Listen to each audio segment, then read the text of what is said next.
Okay, guys, it is the Blood Raven shooting phase versus the Thousand Suns. Dan, what would you like to shoot first? Well, I need to kill something, so I'm really thinking. Your characters are there, and I've got some snipers, so I'm thinking I probably should kill them. Okay. So I might go. Ahriman's there. Ahriman's got his Warlord trait, so do you know what? We'll try and snipe this one with the Eliminators. Actually, hold on. No, we're gonna go with the Grav into the rubrics. Okay. Because I've just literally just math hammered it, and what are you playing at? I'm playing with this cool app. What It's app? brilliant. So this math hammer app. Hey guys, the new Math Hammer app that's brand new to the App Store revolutionises the way you can work out the effectiveness of different units across the game. There's a bunch of cool features that you can use to represent different units and abilities. It has multiple weapons to see the full damage output of a single unit instantly, full support for rerolls, modifiers, exploding sixes and much more. For example, instant grav that we were about to use, it knew that we needed to reroll wounds and damage rolls, as well as take into account like chapter masters nearby, etc. It has full profile analysis in one click. You can see return of investments. You can compare points values for the attack and defender to work out how effective one unit is killing another and then getting the points value of that. You can quickly input and save attacker and defender profiles and get instant results for your saved profiles as well. I wouldn't promote something on the channel that I don't believe in. I've used this app personally, and that is hands down honest truth. I have used this myself to work out what units I want to take at the next few tournaments I'm going to in the near future. Massive shout out to Math Hammer for coming forward and supporting us, so hopefully you guys can help them in return. Like they let us basically do anything we want, so it was really cool, so thanks for that. You can find the app on the App Store, search for Math Hammer and make sure you look for the correct logo and get that cool app. So thanks to you guys and hopefully enjoy the video.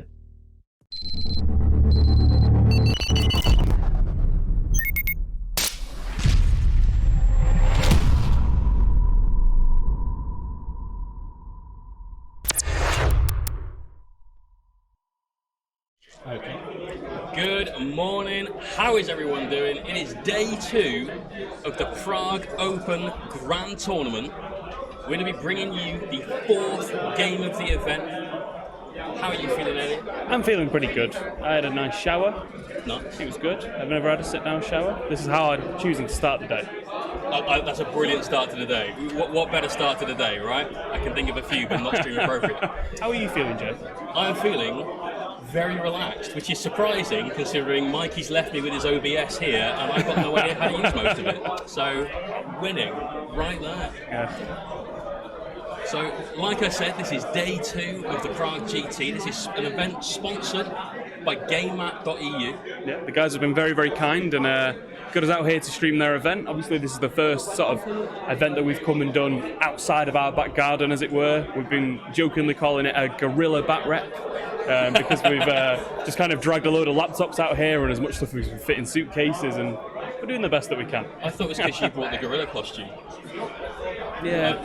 That's something to do with it, right?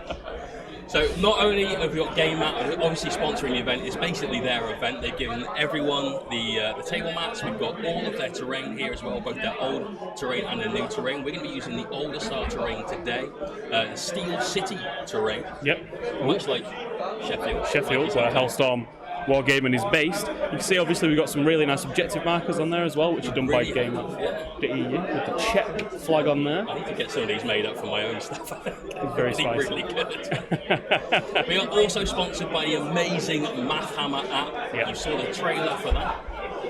If you've got the Math Hammer app downloaded, you can see anything that you'd like to see in the game, kind of how it would play out. It takes some of the mathematics out of your guesswork. You can get that done for you before the game. You probably wouldn't try and do it in the game. No, you're going to have to rely on your high school math skills for that, unfortunately, but yeah, it's really, really good. Like I kept saying yesterday, it's really good if you've got a couple 100 points spare on a list and you're like, what is the most efficient use of this points? Instead of you just sitting there and thinking, I know, let's go and do the maths. It's science. You could just do the maths. Yeah, go and do the maths. Science. Yeah. Brilliant. Math Hammer. It's science. There we are. Science on your side. So we're just waiting the table. They're just kind of players are just clarifying some rules with each other, etc. They're also deciding on their secondary objectives and stuff like that. So remember, guys, this is going to be using the classic ITC pack. Yeah. It's the 2019 season, so we've got things like Kingslayer still in there. All of the usual stuff that you guys have been playing with for the last year, that's still there. We're not using the new pack just because it's a beta pack, essentially, as it was only released really last weekend. Yeah, and the list submission for this event was 3 weeks ago. Yeah. So you can imagine the outrage if people would have submitted a list thinking about their secondaries and how they can deny their enemy secondaries just for someone to go, excuse me, we've changed the pack. That's right. Now, my list is invalid, but we've got none of that issues here, so it's all good. Yeah. We're going to be streaming Adam versus Fred. Fred, I think, has got an amazing list because I love super chunky boys on the table. There's nothing wrong with Lords of War. I'm a big fan, you all know that. So we're going to have Fred's list read now, narrated. Actually, no, Fred's playing Eldar. I got that wrong, didn't I? Yeah, so I'm going to read Fred Adams' list. It's first thing in the morning. The coffee is not sunk in just yet. Yep.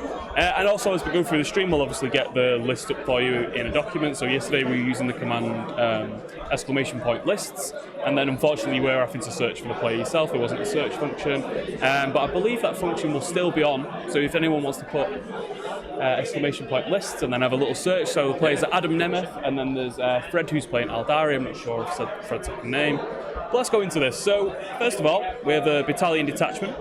He has a Chaos Lord in there, Mark of Nurgle, pretty standard, and a Sorcerer. He's got Markers each. Yeah. Powers-wise, he's taking Precious and Warp Time. I've never seen that combination of powers before ever in my life. It's very esoteric, this, isn't it? Yeah. He's got 2 units of Cultists that are both Mark of Nurgle, 10 boys in each. Oh yeah. 10 boys, 9 boys and a champion. 9 boys and a champion. Throwing me off. 9 boys and 1 mighty boy. We have some good old Chaos Marines, Chaos Space Marines, Tactical Marine Squads Marines. They've also got Mark of Nurgle. Pretty standard, so they've all got bolt pistols and chainswords. It's all good, dude. You know, close combat Marines, why not? Why not? He's won 3 games, it must be okay, right? Yeah, exactly. In his heavy support slot, just so finishing out his Battalion Detachment, he's got Hellforged Scorpius, which has got Markers each, and he's also got 3 Obliterators. Nice. And last thing to say... what mark have they got? They have got... I'll let you have one guess. Is it the mark of Khorne? It is the mark of nipple piercings. The mark of nipple piercings, right. That'll leave quite a mark. Slaanesh. Obviously, Marcus Slaanesh. Cacophony. That was an Alpha Legion detachment. Nice. So obviously we've got our minus strong -1 to hit outside of 12 inches. They've also got really good stratagems as well. Yeah. Super good stratagems. So while I carry on reading the list, we will cut to the table because I believe deployment has just started. So there you are, guys. Look at that. Nice fresh new map today. Yeah, we thought we'd change the map. We had Arctic theme. Yeah, exactly. We had the... Michael seemed to think it was... Well, we thought it was Necropolis, but it wasn't Necropolis. So I'm just going to say it's a really nice map, but we've not got it on anymore. We thought we'd change to a snow one today just for some contrast. I think it works really well with the Czech stuff. So he also has a Supreme Command Detachment, getting back to this list. This is Iron Warriors this time, so he has a Chaos Lord with Jump Pack in there. I believe this is the Chain Lord that people have talked about. So he's got a Chainsword, Flesh Metal Exoskeleton, Mark of Nurgle. He is also the Warlord. We'll get more information on you in terms of like Warlord traits as the game goes on. He has a Lord Discordant on Hellstalker that has Mark of Khorne. And the autocannon with Technovirus, people know what that does now. There is a Master of Possession with Markers each. His powers are Cursed Earth and Infernal Power. Nice. Yep. Nice. Do love a Master of Possession. And then lastly, we have a Corn of Skulls with a Hades Gatling Cannon and an Yncarne Cannon. Yncarne Cannon. However you want to say that. I always read it in novels when they're always describing like Tyranids being blown up, and they're always like, the ground was covered in purple Yncarne. And I'm like, how do you say that word? You need to put a little guide in You've done there. a masterful job though, Elliot. the linguist that you are. Equal. Yes. Mater Urbium, Praha. We also have, lastly, another Iron Warriors detachment. It's just a super heavy auxiliary to put another Khorne Lord of Skulls in there. So 2 Lord of Skulls. That's going to be really, really interesting. Super cool. Why are they so interesting, Jay? For starters, they're absolute monsters. Like, why not, right? So each Khorne Lord of Skulls is a Titanic unit. They're slightly beefier than a Knight. They get 28 wounds apiece. They're still toughness 8 with 3-up saves. So they've just got a few more wounds. But they've got some really interesting interactions. So firstly, their table, as they get degraded, they kind of hulk up a little bit. Right. So they slow down, they get less strong, but their attacks go from 4 to 6 to 8. So the more you hurt them, the angrier they get, which is the most metal thing ever. They've got a Gorestorm cannon, which is kind of a short-range flamer. It's an 18-inch flamer. Strength user, so it does drop down throughout the game. But it does start, though, at strength 10. A strength 10, range 18 flamer, -2, damage 2. Wowee. That's gonna sting. I believe that is the way all the... What they call the people that make the demon engines? I've forgotten. Warpsmiths. That's what all the Warpsmiths said when one of them proposed to Khorne Lord of Skulls. I imagine one of them just went, "Wowee!" Could have done. That is really good. Probably in exactly that voice as well. Wow. They've also got Hades Gatling Cannon, which is a little bit like the normal Gatling Cannon you'd find in an Imperial Knight, but it's strength 8 and has 48-inch range instead of being strength 6 and 36. Tasty. How many shots? 12. Wow. -2, damage 2. Wow. That's another wowee moment, right? Oh golly gosh! Doesn't it literally just fire skulls at people? I think it fires the world at people at that strength. So you can have a Nissan Micra. You can have a Nissan Micra. Micras for everyone. Not to mention, it's also an absolute weapon in combat. It's got a strength ×2 melee weapon with no modifier to hit, -4 AP, flat 6 damage. When that hits you, you don't even know it hit you. That's making it strength 16, right? He's strength 8 normally? Strength 10 normally. Strength 10 normally? It's strength 20. What the warp, guys? What the warp is the cleanest thing you could have said there. It also regenerates 1 wound a turn. It's going to be super clutch to just get it back over one set of its bracketed profile. So that was Adam's list. They were the naughty boys, the Heretic Astartes. Very naughty boys. Very naughty. With some chunky boys. You can see on the map there, right in that top corner, we've just got that big lump of 2 lots of Lord of Skulls, and we've got cultists and things being deployed elsewhere around it. You don't want to go anywhere near that hill, do you? Ever. No. So we're going to go into Fred's list now. Fred's playing Eldar. He's got his own faction of Asherani. He's using a lot of the rules from the Psychic Awakening book they got. He's called them Space Pirates, and both attachments in his list have got Hail of Doom and Hunters of Ancient Relics. So Hunters of Ancient Relics I think is a really interesting choice. It works really well with this list. If you are within 3 inches of an objective marker, you get +1 attack. And that's for the unit. So one guy on a bike, just within 3 of an objective marker, the entire unit gets an extra attack. Which is pretty strong. That's tasty. Especially when you've got things like a Warlock Conclave or Shining Spears, it's going to really hurt. Hail of Doom makes their Shuriken weapon even better. Shuriken! So what it actually does, if you're within 12 inches, when you fire with a Shuriken weapon, it increases the AP by 1. Wow. It doesn't have any effect on the 6s, so 6s is still only -3. Oh. My heart bleeds. So does everyone else when they get hit by a Shuriken weapon. Those cultists are just going to have so many saves. The cult is going to have no saves at all. It's going to be brutal. So we go into his list. He's got a Windrider host to begin with, which is a battalion. He's got mixed Craftworlds in there based on his space pirates. One reason behind that is, of course, he's got the Yncarne in the list. So he's got a Farseer, who is taking Faolchu's Wing. So Faolchu's Wing basically gives him flight. I was going to say, this is like Angel's Wing, isn't it? But for Eldar. It's a special It's basically jump a jump pack Farseer, look at it that way. So think of him a little bit like having a bike without having a bike. Yeah. He flies around with his little magic shoes, like So he's got 12-inch little move Greek now, character. and we've got fly keyword. He's just got the little red slippers on. Yeah. Speaking of red slippers, he's also got Ghostwalk. So Ghostwalk's one of the new powers from Psychic Awakening. It's cast on something like a 4, I think, so it's really, really easy to cast. Especially for a Farseer to be re-rolling everything he wants. Yeah. Ghostwalk gives the unit +2 to charge. So now imagine you can start to see some of the synergy coming out of this list. You've got +2 to charge, you've got additional attacks now if you're within 3 of a relic, 3 of an objective with relic hunters. So it's going to be pretty big. He's also got Guide and Fortune.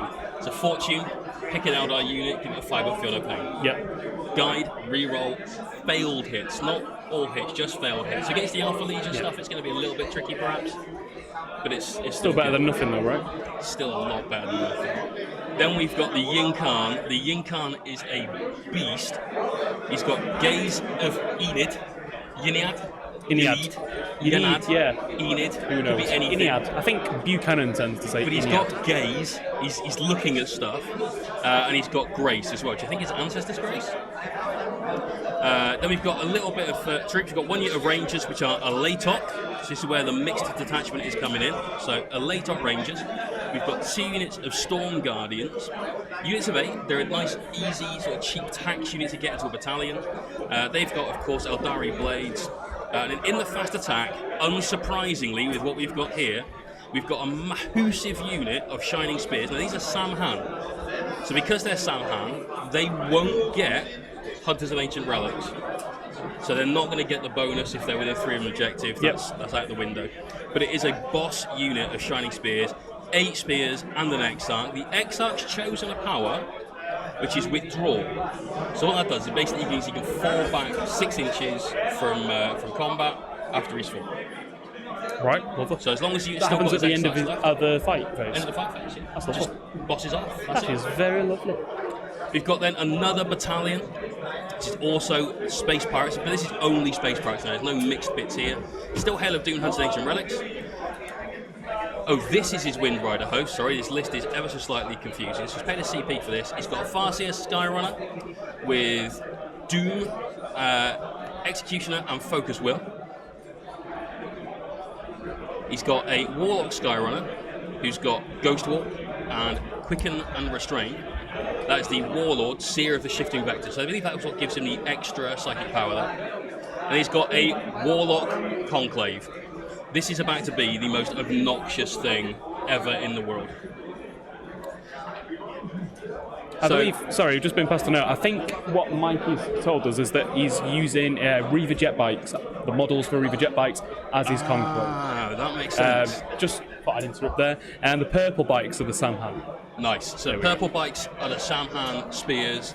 The Reaver jet bikes conversions he's got there, we'll call it, are the Warlock Conclave. And the Warlock Conclave is pretty horrible. It's 10 Warlocks in a unit. Yep. They've all got 3 wounds to on bikes. They've all got 4 invulnerable save. And because they're a conclave, they have like a degrading profile for the amount of psychic powers they can cast. Right, okay. It's based upon the number of models left in the unit. So their full strength, which is 10, they have Smite, Enhanced Drain, and Protect Jinx. Their Smite, when there's that many in the unit, does a flat D6. It's not D3 or 1, it's just bam, take it, D6. I played against this last week, it's horrible, it's so horrible. Because once you've got things like Fortune on them, giving the extra Fiona Pains, and then you've got Protect on there as well, so that they've got a 3-up invulnerable save. It's so hard to get rid of. Gets a little Them bit Lord of filthy. Skulls have got their work cut out for them right now, I tell you. And they will, of course, be getting an extra attack from the Space Pirates if they're within 3 of an objective. We've then got 3 units of Dire Avengers, so they're going to really benefit from the Space Pirates having that Hail of Doom. Just 3 units of 5. Exarches have got the Battle Fortune Exarch power. And then lastly, we've got another unit of Shining Spears. These are Space Pirates, they're getting all the buffs. It's another unit of 8 spears with an Exarch. The Exarch power here is Swooping Dive. I'm going to have to look that one up. This is an extremely mobile Eldar list. What do you think to that? Well, obviously Space Marines always tend to castle up, as we can see. In the deployment zone, there are cultists in the top L. In fact, this would be a good time for me to tell you about... so I've had some information from the table just to go through people's secondaries. So Adam has taken Engineers. His 2 units for Engineers are, he has the Chaos Marines, which are in the hill at the top of the board. Mikey has called that affectionately the cake stand. So tea and coffee on the cake stand. So basically a hill in the middle of the 2 Lord of Skulls. There's some Chaos Marines in there. That's his first squad of Engineers. They're having afternoon tea. Yeah, afternoon tea. 9:40 in the morning. With a bit of blood.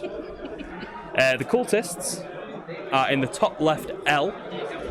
So just next to where Mikey's going to point it out for us now. There we are. So just there, they are his second Engineers, and then he's taken Marks for Death. He's taken them on the 2 units of Shining Spears, the Yncarne and the Warlock Skyrunner. Yeah. So that's the massive Warlock Conclave that's going to be super durable. Right. Oh, it's not. It's just a Skyrunner. Oh, it's the Skyrunner on his own. Just a Skyrunner. Cool. So we're going to be looking at Custom X Taylor. Thank you very much for the follow and welcome to the stream. So in that case, then the Gangbusters is going to be the Conclave. So you've got 3 wounds apiece. So that's the only unit eligible for that. So really, what we're seeing from Adam is a super aggressive set of secondaries. He's going after 2 units of spears, and of course that conclave with the gangbusters. Yeah. The Yncarne is really, really hard to kill because he regens wounds, and he pops around the board almost at will. As soon as something dies, he can teleport to within 3 inches of that location, I believe. As long as he's more than an inch away from the opponent, he can also do some really janky stuff with that. If something dies, he can move the Yncarne to its location, and then he can heroic intervene with it. So if he catches his opponent out, that shiny sword is going to do a lot of damage. Yeah. So Adam Just going really deep with these offensive secondaries. Yeah. What's Fred taken? So Fred's taken Titan Slayers, Recon and Ground Control. So I think those are pretty good choices for Fred. Titan Slayers he'll get from killing one of the Lords of War and doing a little bit of damage to the other one, just every 8 wounds, and they've got 28 apiece. Recon with an army that's that mobile, with that many big units that can spread out, that's definitely a really strong choice. And then Ground Control, another sort of holding position secondary that's really, really useful here for him. There we go. So, as we can see, we're still in the deployment phase at the moment, so we've got our secondaries on the board there. Fred clearly having a larger advantage in terms of command points, Adam only having 7. I mean, that is pretty typical. Because I think he's trying to hide as much of that bike unit as he possibly can do. He's like, that L. Can I have a slightly larger L, please, for my pointy ears? Those Lord of Skulls are horrible. And remember, because it's full deployment, currently our Chaos player Adam has just got first turn. Yep. There is still a seize roll. There is still a seize roll, yeah. It could happen. It could happen. So you can see he's done, well, what I would expect a Marine player to do. He's castling up there in his locations. He's got his engineers spread out. That's what he's going to do. As you'd expect. Yeah. So, Crucible of Champions. Obviously, this mission, you've got to hold 3 different objectives with 3 different characters to score the bonus point. Yes. You don't actually need to hold them, you just got to have them within scoring range, actually. So, right, okay. if you can screen them out, well, if they can't be shot, yeah. they've just got to get there. And a lot of the characters that Fred's got in his list are really durable, so that's not an issue for him whatsoever.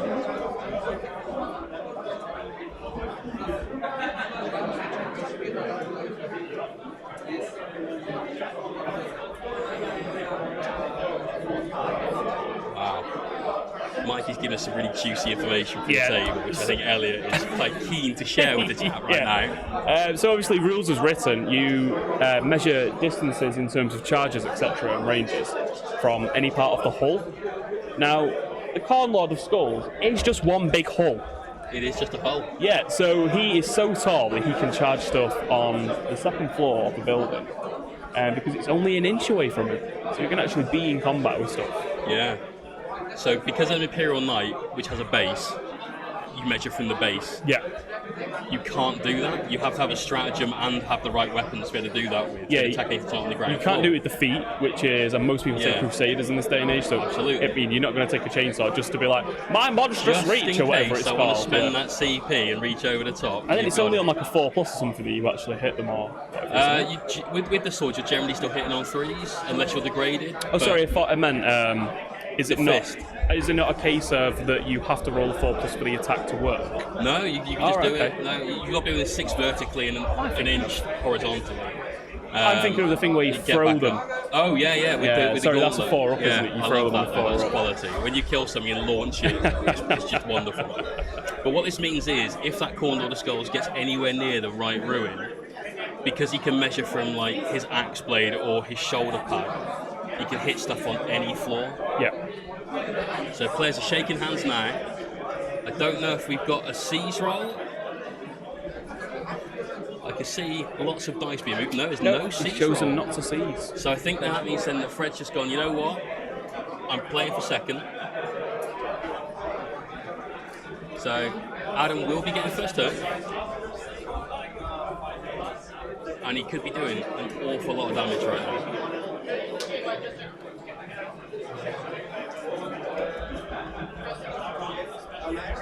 So we have a slight technical hitch with the audio from our table. You can see Mikey trying to feed us information. Actually, he is trying to feed us information, but there is currently no noise.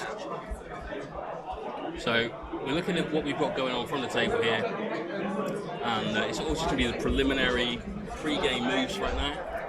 So we did have some Alpha Legion in there, so every chance we could see some of those stratagems used. Yes, obviously we saw them used to, I was going to say, great effect last night with a supremely close game. It ended up 27-25 to our Imperial Fist player after a long, grueling matchup. It's just a few mistakes in that game that I believe, well, both players made 1 or 2 mistakes, and it ended up being a different game to what we thought it was going to be in turn 2. Very, very different, the lay of the land. Go to the server. So they're just having, so the players now, you can see a hand just popping up in the top. They're just talking about line of sight. They're just trying to discuss what they think that castle might have line of sight to, and see whether they necessarily agree.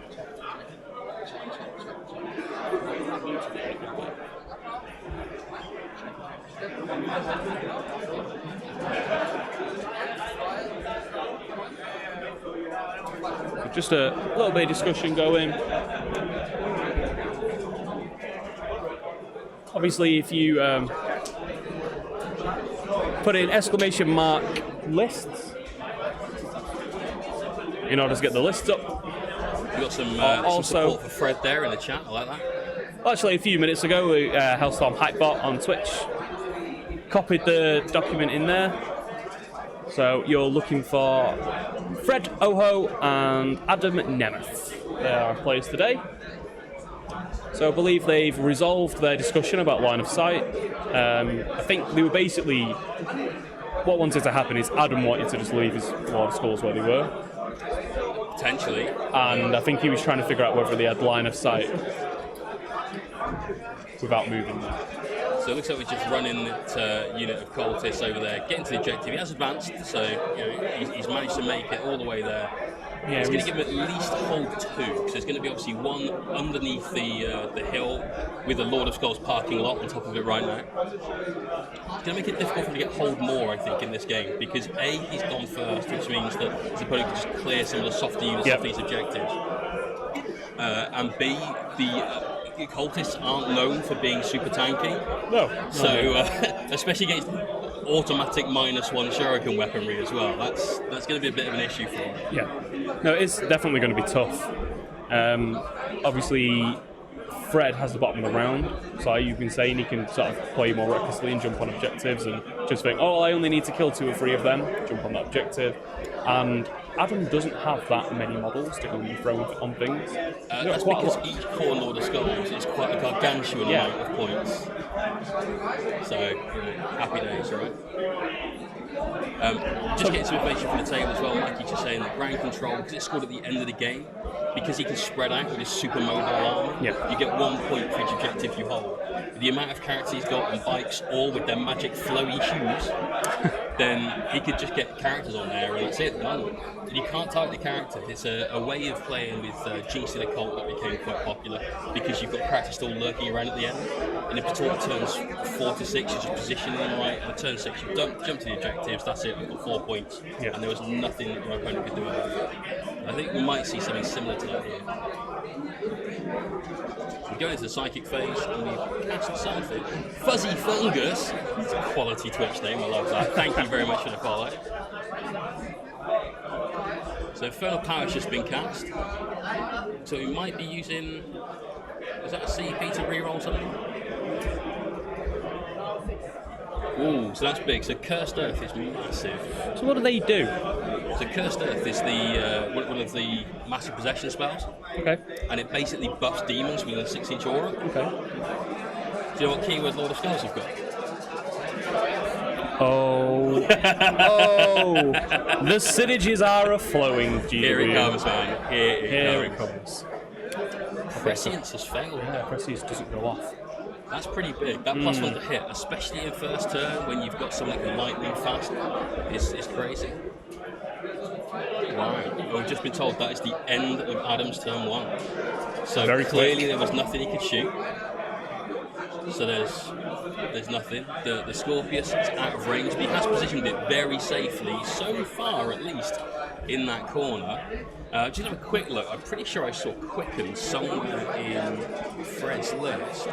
And if he has, that Scorpius may not be as safe as he thinks. Yeah, the Warlock Skyrunner, which is the Warlord, who was one of the guys that were marked for death, has got Quicken. So what Quicken means is you can move a unit in the movement phase and advance if you're Sam Hann. You can then move them in the psychic phase and advance.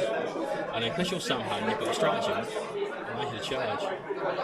So a unit of Shining Spears that moves, I believe, 16 inches, and then auto advances 6 for 22, can move another 22. Oh, I'm getting 7th edition PTSD, just remembering how horrible Eldar were.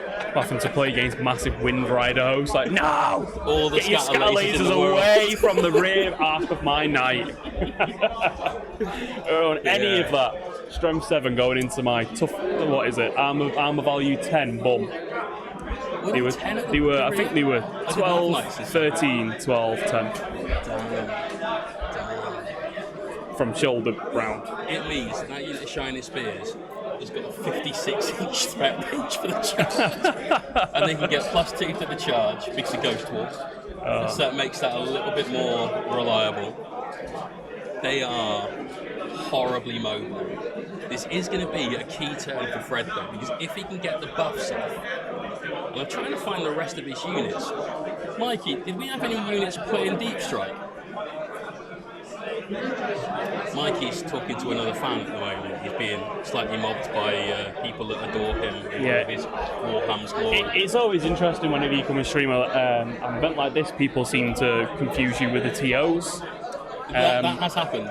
Yeah, quite a lot. People come and ask us while we're mid-stream for rules clarifications, etc. Unfortunately, we aren't TOs. No, we've been invited here sort of as guests by GameOut.eu to help them with their tournament. We're streaming it as Hellstorm Wargaming.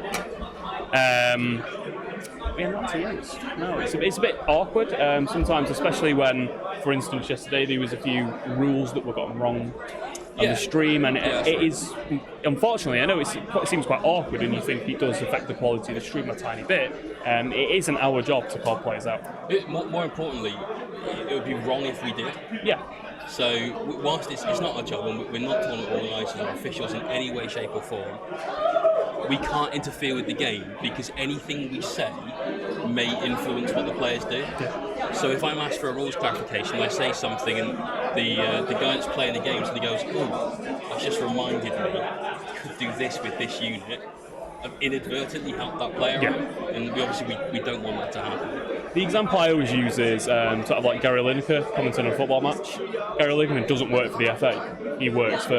He'll be employed by like the BBC or somebody who will come and stream, but he can't run onto the pitch and go, actually that was a red card. Can he not do that? No, he just has to kind of sit there and go, okay, well, don't really agree with that referee decision, but that is the decision that's been made on the table. That's kind of where we sit with it. Just a really quick clarification, so the Sam Hann jet bikes are actually the green bikes and not the purple. And they're the ones that are currently on the table. So it looks like we've had the Cloud Strike or the other Deep Strike style stratagems used on the Warlock Conclave and the purple Shining Spears, which are the Space Pirates. I feel Space Pirates, maybe he's kind of wanted to play Corsairs, but decided that the rules are absolute garbage and unfieldable. As seen in one of the Hellstorm Wargaming battle reports that you can watch on hellstormwargaming.co.uk. Hashtag please suck. That is the home of our premium battle reports. So obviously we do a lot of stuff on YouTube, just our normal free content, which is all we've done. It's our bread and butter. But then also we've started putting content on the internet on hellstormwargaming.co.uk, as if YouTube's not on the internet. I don't know what I'm saying at this point. But well done. We've established now that YouTube is in fact an internet thing. Yeah. So we have things I'm learning today. We have some different things on there. For instance, we normally tend to put a different spin on the battle reports. For instance, we've done it in the past where we've had Tau playing against a slightly funky normal list, and then on hellstormwargaming.co.uk you'll see Tank bring like the epoch of competitive Tau. Awesome mech. Yeah, so it always takes a little bit of a different approach to what we do on the website, which is good if you're really into competitive Warhammer. That's a good website for you. A couple of really good games on there recently that were filmed at the LVO. Yeah, exactly. So Nick Nanavati got a game in, which is awesome. I think he played Tank, if I remember right. Tank, yeah. And then you had Pro Tabletop on there as well. Yeah. So a couple of really, really top level games. Yep. Well worth a watch there, guys. Yeah, it's been going really well so far. So even I've had a battle report on Hellstorm Wargaming. Even you've had a battle report. I had Hellstorm Wargaming come to my house. I hosted them, and they filmed a battle report. Well, brilliant. Yeah, I remember. I wasn't invited. That's fine. Just going to move really quickly across the front. So that obviously, unit of green spears. Sam Hann. The Sam Hann boys. Saim Hannah. So it looks like the Yncarne is on the table as well. Yep. Frequently you'll see him placed in reserve, so as soon as something dies, he just hits the table. And he can't be targeted, but because he's a character with less than 9 wings, and because you've got a load of things here, I think it's Rangers up towards Objective 3. He's kind of invincible where he is anyway. Yeah. But it looks like Fred's just checking a few ranges for things, making sure that what he's going to put down is safe. Very, very good thing to be doing. You should always think about your opponent's reactions to stuff and try and mitigate any success for their game. Yeah. As far as I'm concerned, the way to win a competitive 40k is just to make sure your opponent plays your game and can't play theirs. Also, MX James, thank you very much for that. But remember, who beat Manny last weekend and who didn't? Well, that famous saying, isn't it, when it comes to competitive anything, where it's like games aren't won, they're lost. Yeah. So if you can force your other players to start thinking on their back foot, maybe start making mistakes, and they're not really sure about their game plan anymore, that's how you win 40k. Because I've won so many international GTs, I know exactly what I'm talking about. International Warhammer Star Elliot, you know. Super Elliot. That's right. I think I came. We're in the top 2/3 at the Amsterdam GT. Top 2/3. That's an impressive amazing. showing. Yeah. That's amazing. Yeah. I barely went even. I forgot a model and everything. Oh god. Playing Pure Knights is so hard right now, guys. Balefire Forge, thank you so much for the follow. Awesome. It is lovely to have you on. I've got a knight for him. Oh. He has his own Twitch channel. That's why he's joined. In a minute he'll be going, listen here, Jay. Absolutely. To be fair, he did message me at like 6 o'clock this morning. Yeah. So, but he does his own sculpts and things like that, and he's got a Chaos Knight. He's basically scratch built. Yeah. I've got that to paint up soon. I'm really looking forward to it. Might do iron wearers on that as well. Hey, James, we both got a trophy. I just got one for my army looking beautiful. Shadowmancer, you've absolutely got it right. If you put your opponent on tilt without being a doorknob, that's how you get an advantage. Yeah, exactly. I've seen lots of people play Warhammer in the past, and they had conversations with people, quite disappointing conversations, where people will say stuff like, "Oh, well, you've got to play hardball to win 40k. You've got to." The sort of people who, after every single rule, they'll be like, "Show me in the book. Show me in the book. Show me in the book." That sort of like gotcha hammer style, which we see a little bit in the States. I just don't think that's the way to win games. There are two. Yeah. More on that later. You can get that on Elliot's OnlyFans. Oh, it's a bit sticky. Yeah, I've played against good players who have been awkward and difficult to play against, and I've played against good players who have been absolutely lovely. Absolutely lovely to play against. You know, they're polite.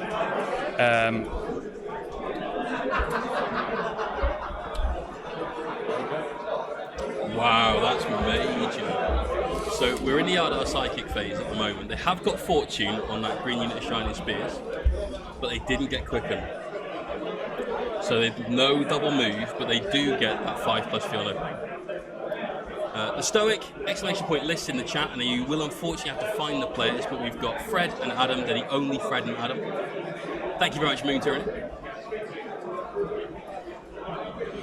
Yeah, so sorry, as I was saying before, we just gave you some information on the Psychic phase. I always I mean, it's 100% obvious what I'm about to say. You obviously prefer the games with the nicer players. We've just got a charge going off from the non-quickened spears into the cultists. 4+ charge. Only got a 4-inch charge. Is it enough to What was the it? range? Okay, so it looks like It was a 2-inch range. He's got 4 inches. What do you reckon the chances are of those cultists surviving? It's hard to make comparisons without snowflakes and hell coming into it. Yeah, I was trying to think of like a dodgy simile or something, but I'm probably just going to not. It's a little bit too risque for not sometimes quite 10 in the morning. Sometimes you just think, not today. Not today. I like doing what I do. I won't say that on the internet because it's stuff. So while those are being done, how have you enjoyed the Czech Republic so far? Prague, as we are in. Yeah, Top not Hotel Prague. Prague has been very surprising in how good it's been. Yeah, I've really enjoyed myself. So there was a moment of panic about 3 nights ago where I was reading some TripAdvisor reviews at a hotel that didn't inspire me to greatness. But the room has been fantastic. The food's been great. Yeah, the food Really good. We went out for we went to a grill place yesterday, didn't we? It was quite local, so it was probably about, I think we were in a taxi for maybe 2 minutes. It felt a little bit like we didn't need a taxi. When we were getting out, it was a bit embarrassing. It was like, thank you for the lift. I'm so sorry that was such a short trip. You basically drove 2 blocks. So we went out for some food. Yeah, exactly. We paid him. Let's not feel guilty. We went to a local steakhouse. We had like a really fancy 3-course meal. Yeah, we all had 3 courses. We all had drinks. Yeah, Came to less than 70 quid. I had this big, horrible steak. Horrible as in good. Like it was a. So the Spears a big boy. just going into those cultists now. He's getting his pile in.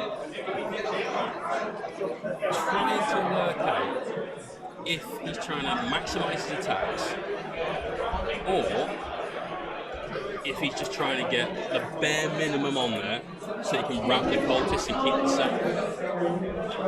What he might have forgotten though, because he doesn't have enough charge range, is those cultists can fall back vertically. So even if he gets a wrap off, if he doesn't put some spears on the floor above, which I don't think he can do because he didn't get the charge range for it, those cultists just climb upwards. Yep. They're out of combat, and then suddenly those spears are going to get rinsed Run away. by the corner of the skull. Whilst they do have that 5-up feel no pain, which is going to be super clutch, Yep. if the rolls go his way, I think those Lord of Skulls and the Disco Lord that sat there menacingly in the background will make very short work of one of the spears.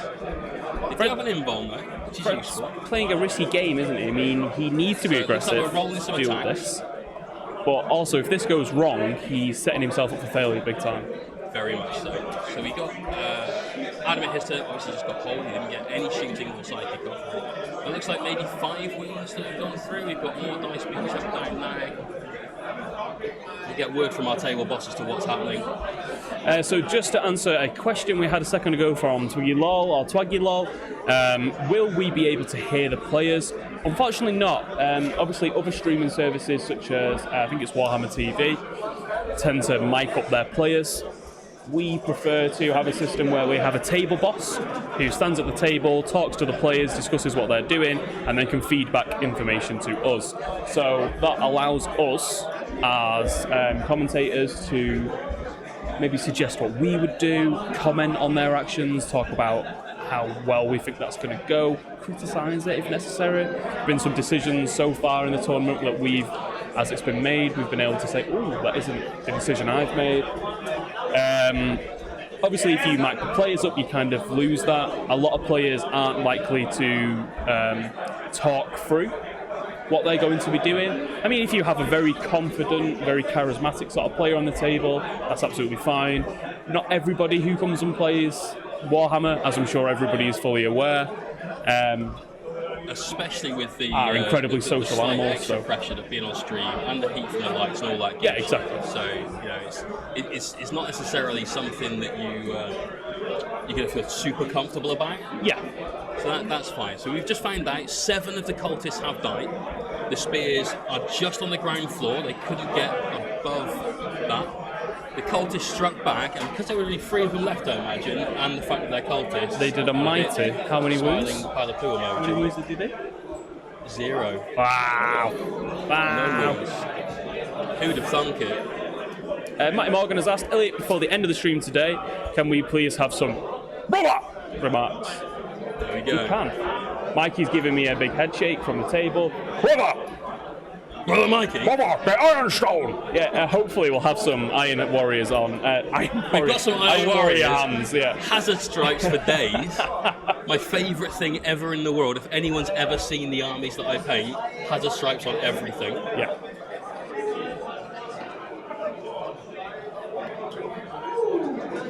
So we've got spears. Have they got a double move? I mean, I'm trying to work out how they're going upwards with their 3 inches to get closer. Okay. Oh, I think the floors are 2.5 inches. So depending on where you are, you could be 3 inches away on the ground and then 2.5 up. So he placed them very, very well to stop that cultist fall back, which means the Khorne Lord of Skulls is going to have to go in there and get pretty meaty, and that's even if the cultists are still there at the end of the turn.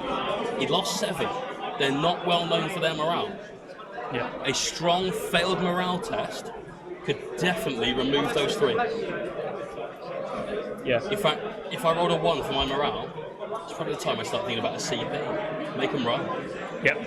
Like, what's the leadership of a cultist? I want to say it's something like 5, perhaps? And then obviously Adam's not looking fantastic for CP, so if you're going to force him to use them, that's that would be it won't be a win necessarily, just be losing the shiny speed, it would be a blood loss.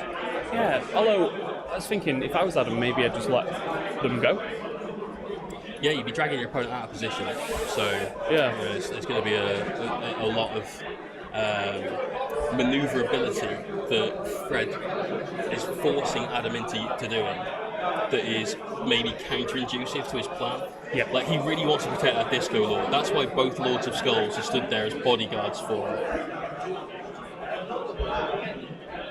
Okay, so he's talking about using insane bravery? Insane bravery. Yeah, so the 2 command points to automatically pass morale in order to try and deny, kill and kill more? Yeah, because essentially, because Adam didn't really get a turn because of how Fred had deployed, he didn't get a chance to do anything offensive, so he didn't get a kill. Yeah. And in the ITC, they basically reward you for playing the game. which means that if you've got an objective, you get a point. If you've got a kill, you get a point. And at the end of the battle round, whoever got the most objectives at the end, and whoever's killed the most units in that battle round gets an additional point. So the way to play the game is essentially continue playing the primary mission of hold objectives and kill stuff, i.e. just play the game. And if you get the auto pass on that leadership test, then no issues, right? You're not going to give your opponent a kill, which means you're not going to get kill more. So is he going to spend 2 CP to see if we're going to have a kill more 2-point swing, or is he going to let it happen and hopefully just be able to kill that unit of Shining Spears in return? Yeah. We're just doing a little bit of movement now. We're basically seeing if we can get lines of sight on stuff. So Adam's moving his things around a little bit so that Fred knows where to place his models to avoid any line of sight. So we're just resetting them back up.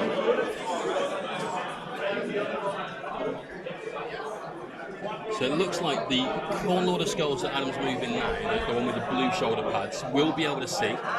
But what he was basically doing is if you move that and then move the Disco Lord, will the other one be able to get line of sight? And the answer was a no. So probably no real shot from the second Lord of Skulls.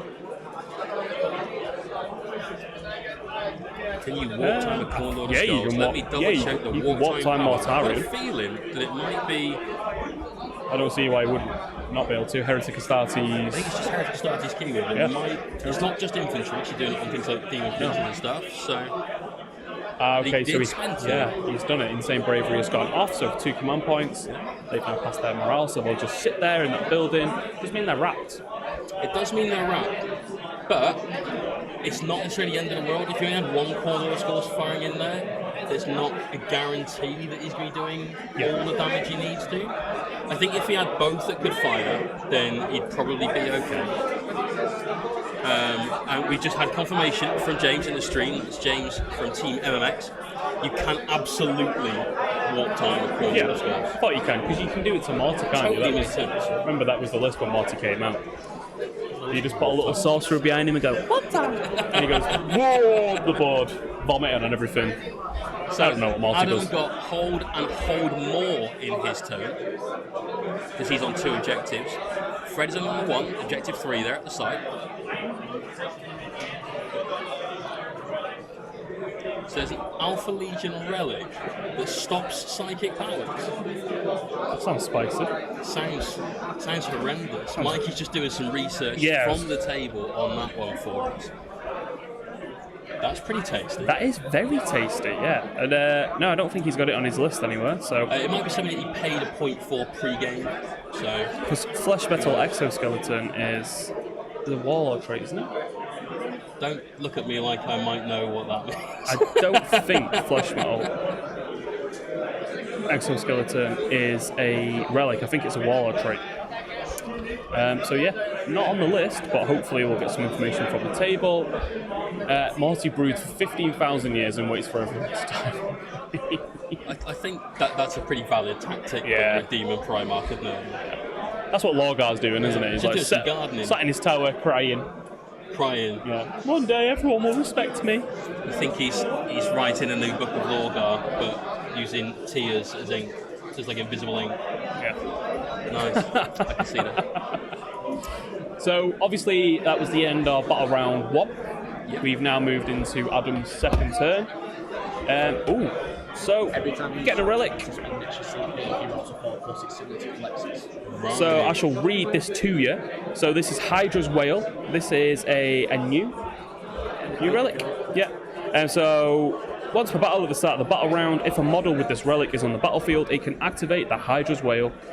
Until the end of that battle round, when your opponent spends command points to use a stratagem, roll 1d6. On a 4+, your opponent must spend 1 extra command point to use that stratagem. So it's very much like the Kalidas Assassin's Reign of Confusion ability. That's pretty powerful. Yeah. One use only, but let's be honest, turn 2, when the deep strikes now can start coming in, he's either forced to delay it if he wants to use any stratagems on what he's bringing in and get that charge off and everything else, or potentially pay all of his command points in one go. He's got 8 left, yeah, he's going to be Yeah. Oh. Apparently, we will respect Lorgar, and he's the greatest hero of the Imperium. I think that's absolute tosh on both accounts. Corfero, Erebus, all those boys all be pushing off the cliff. Yeah. Magnus definitely did things wrong as well. He did a lot of stuff wrong, Nipple horns for a start. The main one was being a nerd. Yeah, the nipple horns are awful. The worst design of armour ever. I can't believe someone allowed that monstrosity to be... To be fair, if I ever did a Magnus Red one, I'd put them on. But only for the memes. I'd make them bright and shiny gold. Look at my golden horns! Big, huge golden nipples. That's what everybody needs in their life. Probably. I'll pretend to speak for you. So, obviously you can see he's moved these cultists forward a little bit. There doesn't seem to be much else going on. Just updating the scoreboards. There you go, guys. Just a lot of measuring. It's going to be a pretty tense movement phase, this, because whilst there may not be a lot going on, Adam's really got to make sure that what he does is absolutely crucial. Because if he makes a mistake, that could just be game over. It's been said a lot, but games are won or lost in the movement phase. If you get this wrong, then you won't make the charges, you won't get the line of sight, and so on and so forth. Anytime someone's ever said, oh, you know, I lost, I didn't make a 10-inch charge, but you weren't likely to anyway. You lost because maybe 2 turns ago you made a decision that led to that 10-inch charge being what you needed to do to win the game. Everything happens in the movement phase under your control. Sure, you've got an advance roll that maybe might not go the way you want it to do, but essentially you're in full control of that phase. And it's the only phase in the game that you're in full control of. Speaking of lackluster advance rolls, the sorcerer got a 2+ Wow. to his movement. So he's shambling on.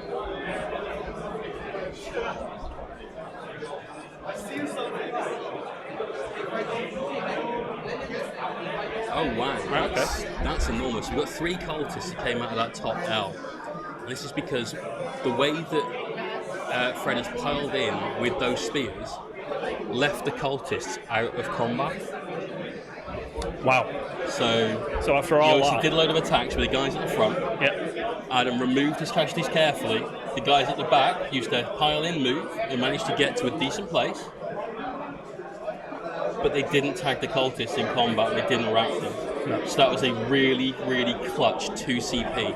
Because if I knew that I could get them out of combat and they weren't going to be an issue for me shooting into those shining spears, I would 100% have used those 2 CP. Yeah. You deny your opponent 2 points in the game, that's enormous.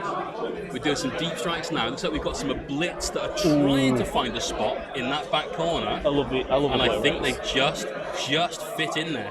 So that pile-in from Adam may have been a pretty large error. Not only is he allowed the cultists to get out, but by moving further in, if these blitz can sit there and fire twice because they have, here's Nickel, then that could very well be the end of that unit of Shining Spears. Remember, one core Lord of Skulls does have line of sight on these. That's the one with the blue shoulder pads. So he's ready for bringing the pain. Both players now making sure that there is definitely room for those blitz in there. We've got lots of 9-inch range sticks, wappy sticks as you may call them. What's like it is. We're getting some of the new ones of the Hellstorm Wargaming ones on the hellstormwargaming.co.uk website. I've been calling them the Hellstorm Wargaming Tactical Survival Knife because they are pretty sharp. The Hellstorm Wargaming Tactical Survival Knife. They're going to be back in stock on the website on Tuesday. Nice. Absolutely fantastic. Brilliant news. Time for a touch. Sorry, we're not TOs. Oh, okay. Sorry.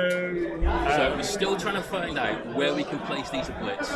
Obviously, they do want line of sight at the Smack Shining Spears. And so they're also trying to measure up some ranges to maybe get the Yncarne. So if Adam can kill the spears and that unit of rangers, then he's thinking, I've got a shot at the Yncarne. Yeah. Do you know what the Yncarne does when something dies?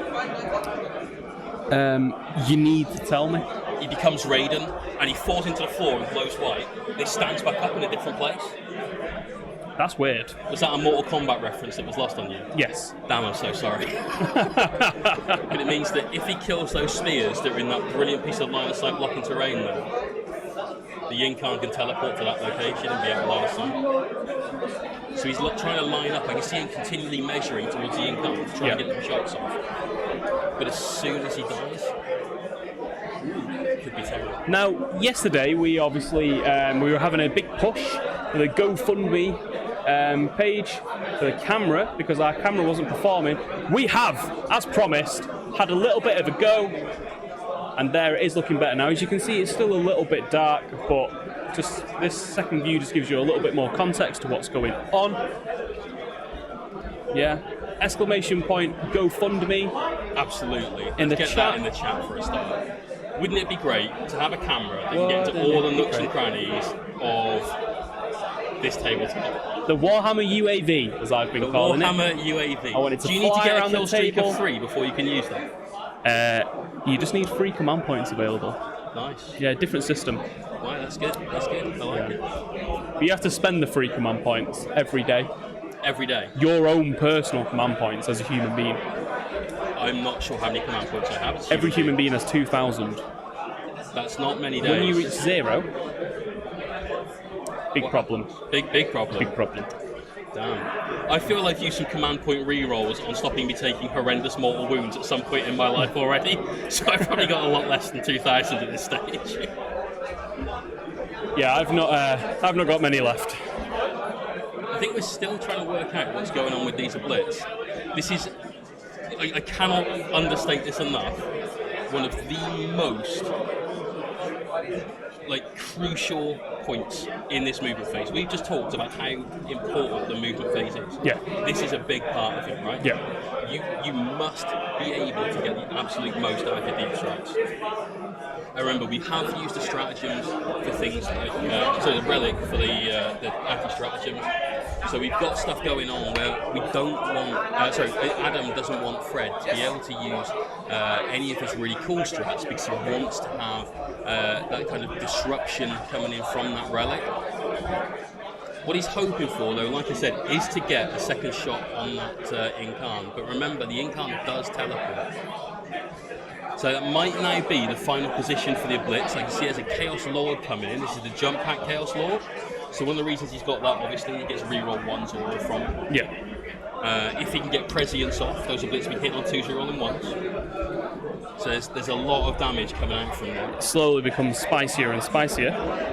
So just waiting on an update from the table to see if that is the final position of the Blitz.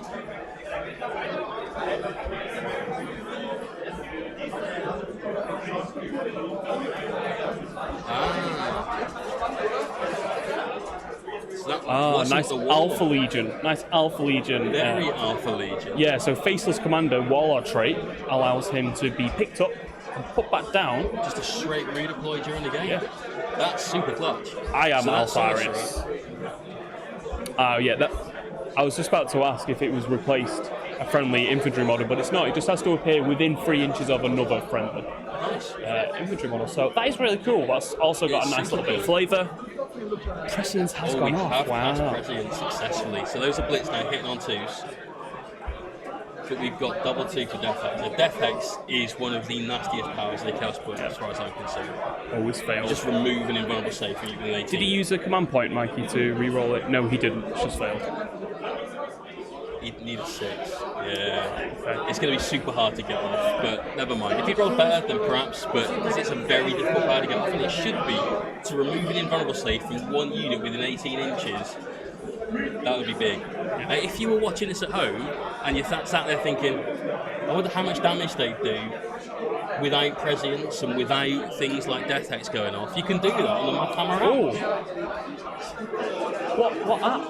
The Math Hammer app. I'm assuming there's an exclamation point Math Hammer command for the chat. Let's get that going on. Exclamation point Math Hammer. I think we had a Perils just then as well. So we've seen some CP usage from Adam. Just waiting, the players having a bit of discussion, just waiting for Mike to give us an update. So we're into the shooting phase. Obliterators, a Strength 8 -3 and 2 damage. That's pretty close. Strength 8 Wowee. is massive. So with the obliterators now, they've changed the wording. You roll all of the dice, then you work out what you're going to shoot. So you can find out the stats of their guns.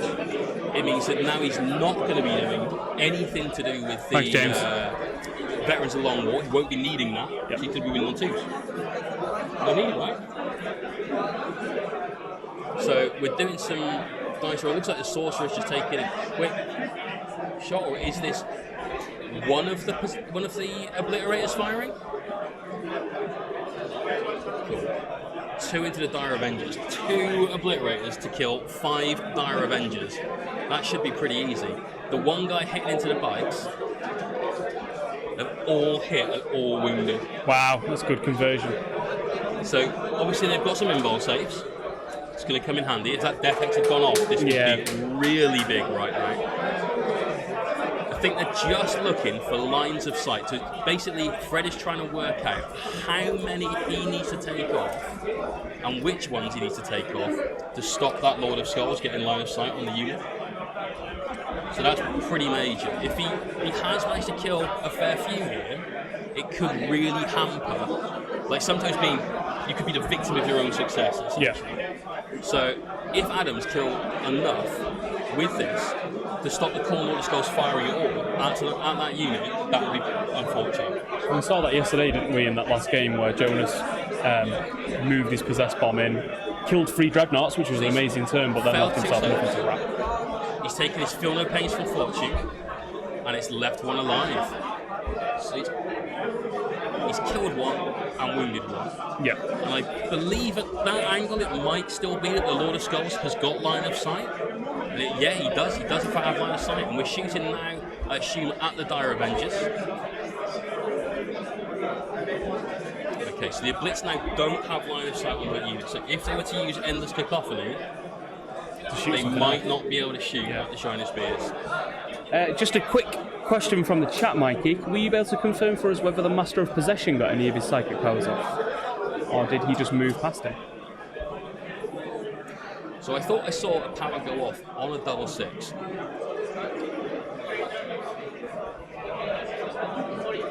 Okay. So we might have had Infernal Power.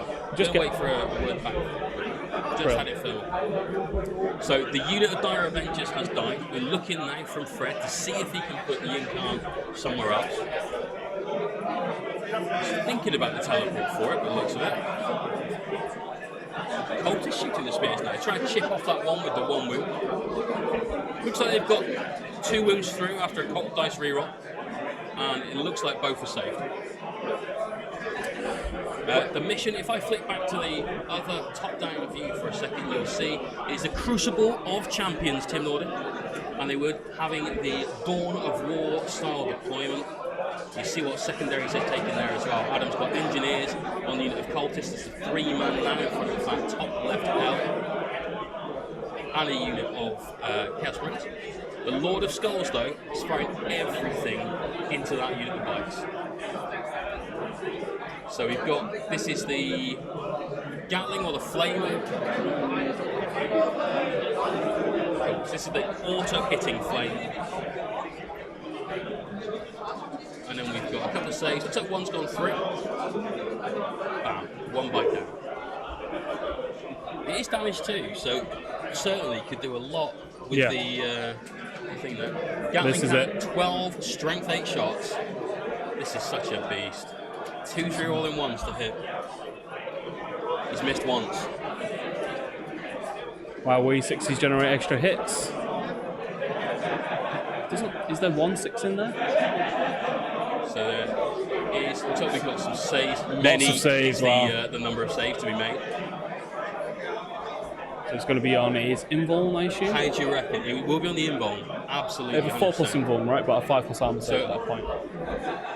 Was he taking that on the Exarch? Nope. Okay. So he's taking them a couple at a time by the looks of it. He took a roll in 1 green dice and 1 black dice each. There's obviously a method that the player's using here to get his dice rolls done.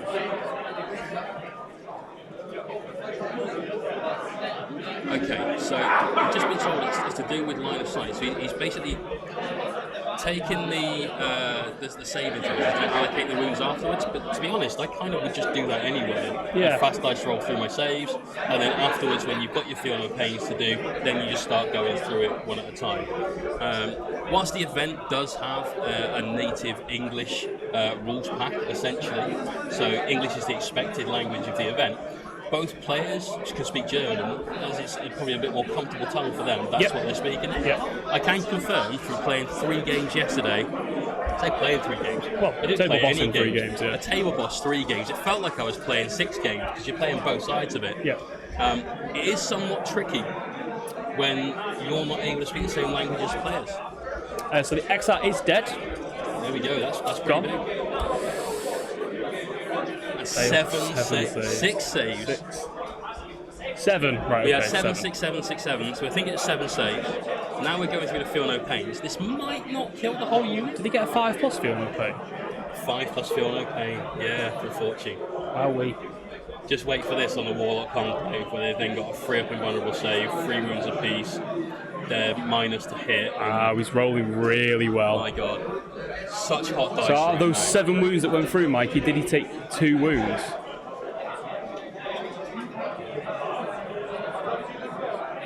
Lost another 2 points. So that should just leave 3 in the unit? 4? 4 in the unit. So they started with 9. We've put an Obliterator into them. We've put a Lord of Skulls into them. We killed 6.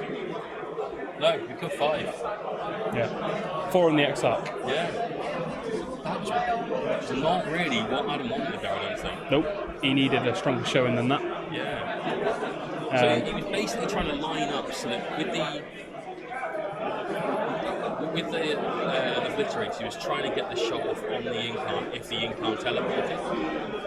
And I think trying to play the positioning game for that has cost him a little bit. Yeah. Because now you can't end this cacophony of these. They've got no target because all of the stuff at the bottom of the screen here, if I switch to the top down view, you can see on the side here you've got the Yncarne and a couple of the Aeldari characters there. Yeah. You can't shoot those because these shining spears exist. He's now going to try to charge with the Blitz. Because what a lot of people forget about Blitz is they do basically have half-fists. Yep. They're not just a shooting unit, obviously that is their main battlefield role. There shouldn't be any Overwatch here. And I think, is there a bike on the bottom floor? I'm trying to see from here, I can't quite get sight from where I am. Mikey's just helping the players resolve this charge. So if there's one on the ground floor, then they might be able to get an easy charge, possibly even just through the wall. He's rolled a 10 on his charge. I need an 11. Wow. That's close, man. Yeah. Yeah, so the floor is 2.5 inches up. There were no bikes on the ground floor. That means that unit of Obliterators has not done their job title.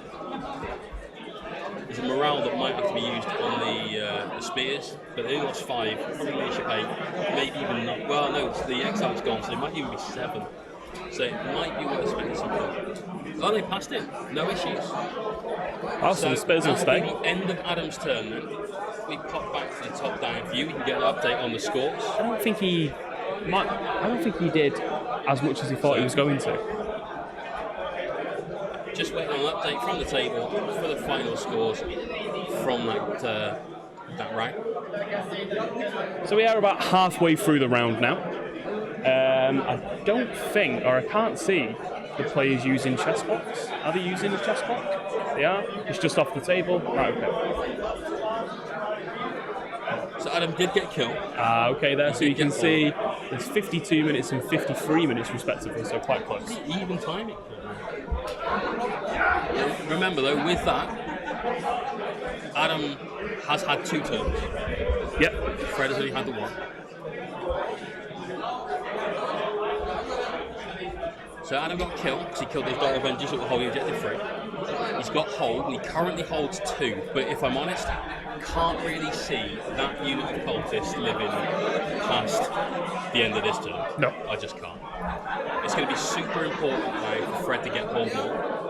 And he can easily do that. He's got maneuverability. There's 3 characters right here next to Objective 3 that can all move on to that if they wish. He's got 2 units in Deep Strike. Do remember though, any stratagems that Fred uses this turn, on a roll of a 4 or more, will cost an additional command point. And I believe this works the same way as the collector's ability. So you spend the CP, Yep. your opponent rolls a dice, it's a 4+, you've then got to spend 1 more CP to be able to use that. Yeah. So if you've only got 2 CP left, you spend 2 CP on a stratagem, and your opponent rolls a 4, it just doesn't go off, and you spend those 2 CP. Wap, wap, wap, wap. It's my favourite noise from any cartoon ever.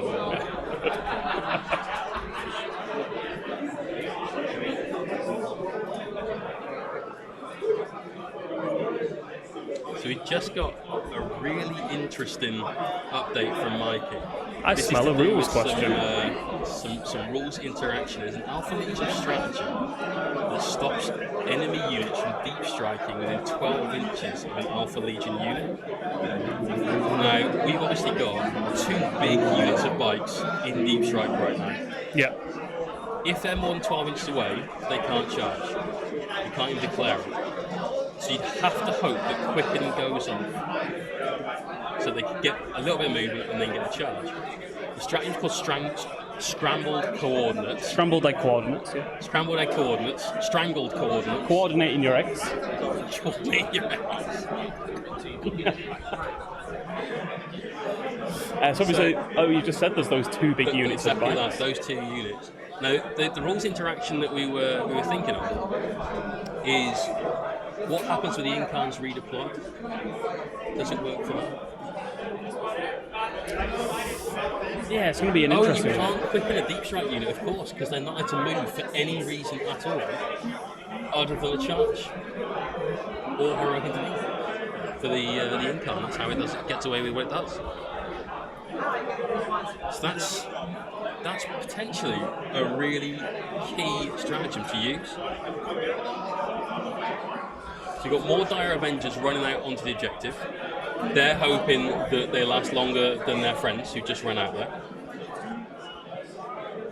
Yeah. Cultists just gone for a walk, haven't they? Well, maybe they've just gone to see what happened to the other unit. Because there's a unit there a minute ago, and then they became dust, essentially. That's me. Counting how many times my pants fall down. That's you. That's Mikey. Nice. The grill. The hotel. Just on our way through the battlefield.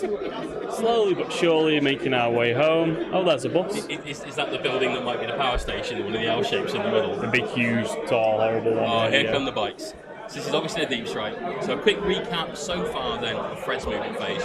That unit of Shining Spears that was reduced to 4 bikes has now come up and they're looking like they want to hit those opponents. So they don't even need to kill the opponents. They can just get a wrap off. Yeah. Plenty of place for that. Yeah, if they do wrap though, off. I feel the poor Lord of Skulls will get the axe off. Yes. Yeah, just that's going to be pretty cool. just a tiny, tiny bit. I can't wait to see those thick boys in action. What game round are we on? We are on turn 2. Turn 2? Yeah. It's the bottom of battle round 2. Fred went second, and he's just now dropping in the end of his movement phase the second unit of Shining Spears. Now these are the Space Pirates, so these are the guys that are going to get +1 attack if one of the models in their unit is within 3 inches of the objective. They're also getting an additional -1 on their Shuriken weaponry if they're within 12. That doesn't do anything extra for the 6s. They don't suddenly become AP -4, which would be obnoxious. They're just AP -3, which is frustrating, not obnoxious. Checking a lot of lines of sight here. Trying to really, really hug that wall. Yeah. Spears are -4 AP. We've still got the Warlock Conclave that may be dropping onto the table this turn. So this is to make sure that the Core Lord of Skulls, which has got to be the Iron Warriors pattern, the one on the right-hand side of what you're looking at now, if he moves his full distance, will he be able to see what's there behind that building? I think the answer is a no.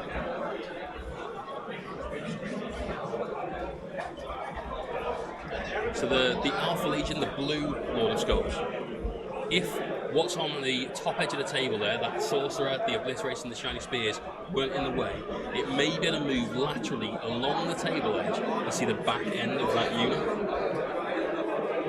So if we don't get, it's looking unlikely. So Mikey seems to think they are hidden. I mean, we've actually got a really good angle here. Yeah, because if I can't We can see through it those buildings, perfectly. Yeah. we're all right. So there's lots of thought going into this movement phase. Yeah. Still, I think we're trying to work out if we're using the Warlock Conclave to come in as well. They might be staying off the table at the moment. So this is almost the opposite to the games we saw yesterday, which were heavy alpha sort of games where they would have lots of points in their first rounds. Right.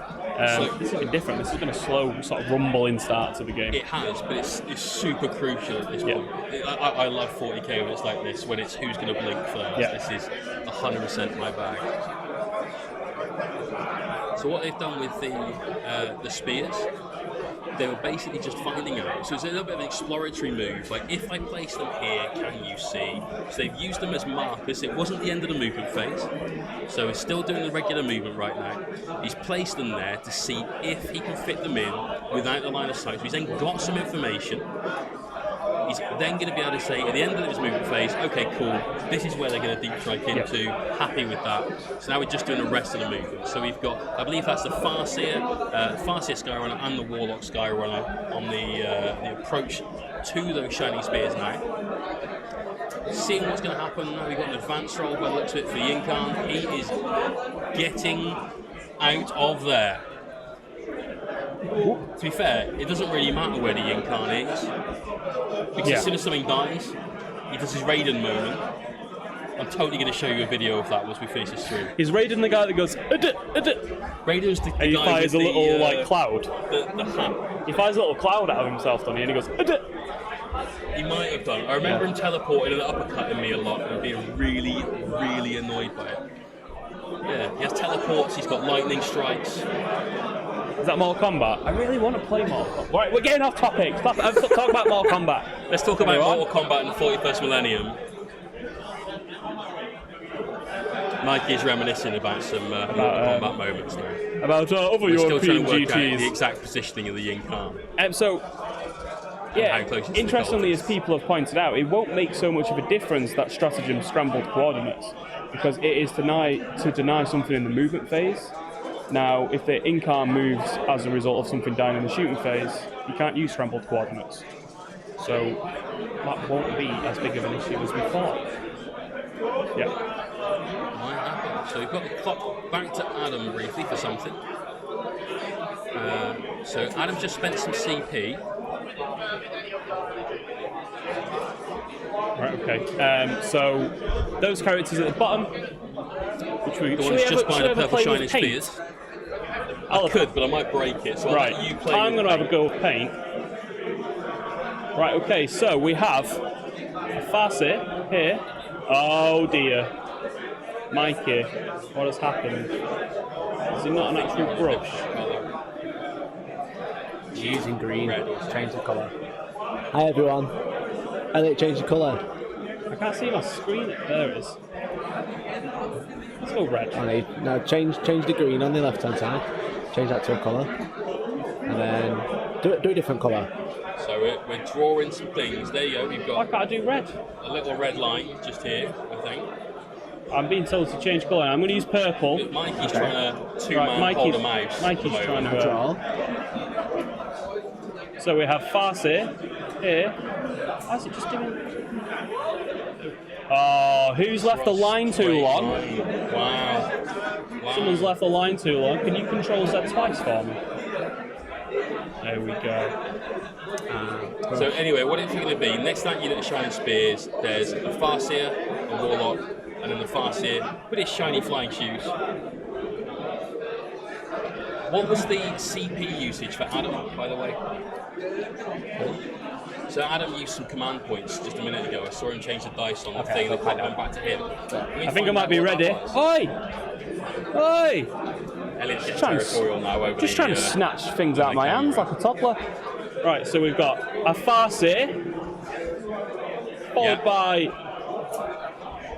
a Warlock, followed by a Farseer on foot, apparently. So it turns out the stratagem was scramble coordinates, and it was put onto the Warlock Conclave. So the Warlock Conclave have now decided that the best place for it to be is hidden just in this building down here. Which, I've lost it now, where is it? I don't know what they're trying to draw anyway. Oh no. No. This There we building! go. There we Hey. go. Right, let's get rid of it. Let's never do that ever again. That was fun for 30 seconds. Was it fun? No, Excellent. it was stressful. It It was just stressful and horrible. So a small unit of bikes have just had some psychic powers placed on them. So that should be the unit of spears. Guide Top and three. fortune. Oomph, oomph. Oh, the Blitz are doomed. Boom. Witness your doom. Amy, that fella. So I think those Blitz are probably going to get Obliterated. a couple of smites. Two of the cultists are now down. And then look like another smite perhaps.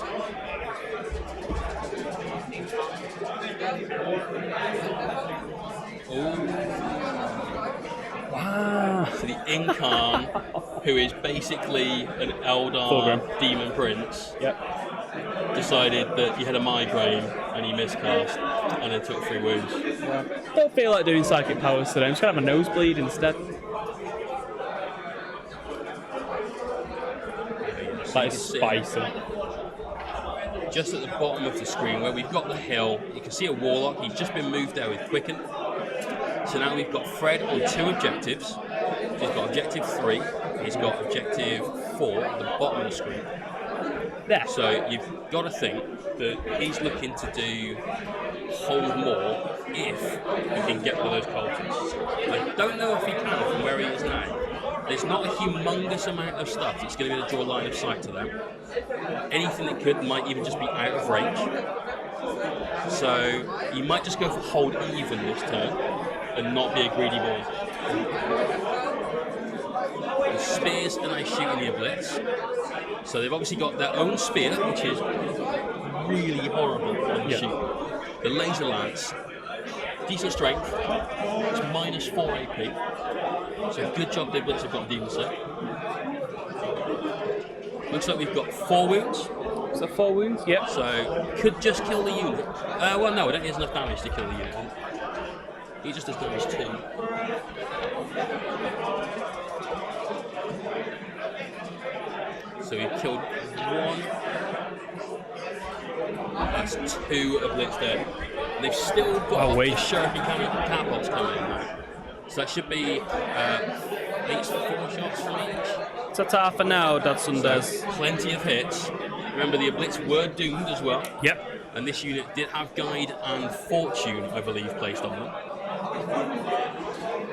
So wait to see how many we've got. Wow, so it's 4 and 4 for the AP. So remember, these guys won't benefit from the Space Pirates roll. He's taken 2 wounds out of that. So some clutching bomb rolls though. Wow, yeah. He's still alive. Now that might not be a good thing. If the spears go in, they could just wrap him. Yep. Remember, you don't have to use Your weapon. the weapons you're carrying. You go in and just kick him with your foot as you ride past him. Headbutts. Yep. Nothing but headbutts. But Mikey thinks that they may not have had that rules clarification over here. Yeah, I have to hit you with everything I've got ever. But you Hit me really with don't. your best shot. Doo-doo. Doo-doo. That's what I always think of. Whenever I say, hey, hit me with your best shot or anything like that, I just say that song. He's just shaking his head at me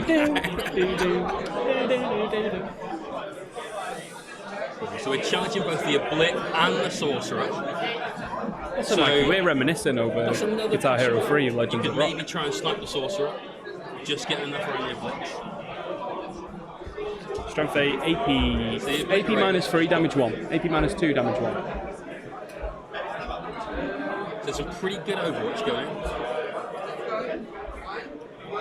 Didn't get any wounds off though, unfortunately. Spears charged 5. Let's see what they can do with this move.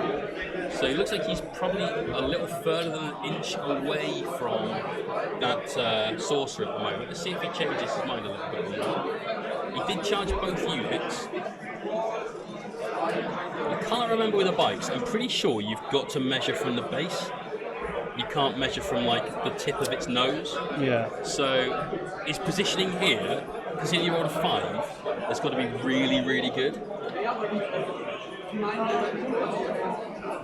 Like, if he managed to kill both units, then maybe it's just worth it for the trade. Kill the unit with Blitz, kill the Sorcerer.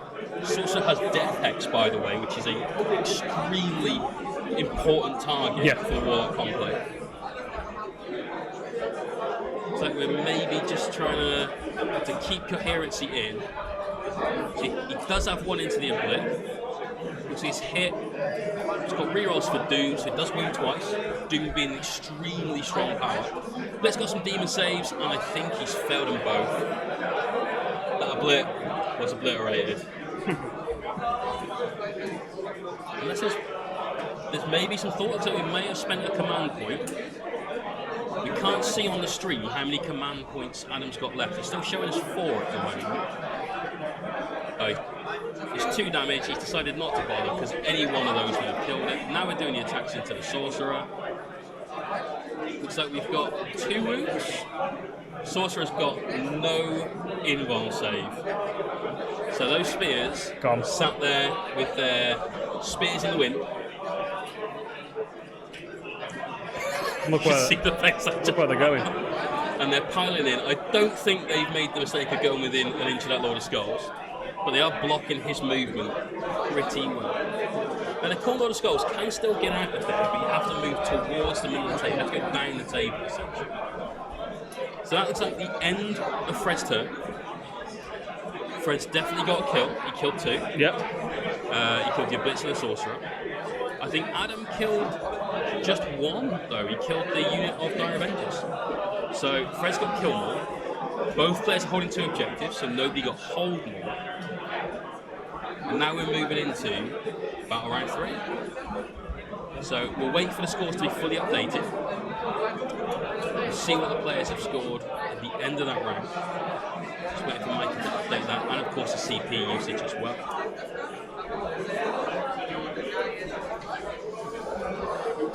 So, what? So it should be 5-4 as we've got. Still shows 4 CP to 8.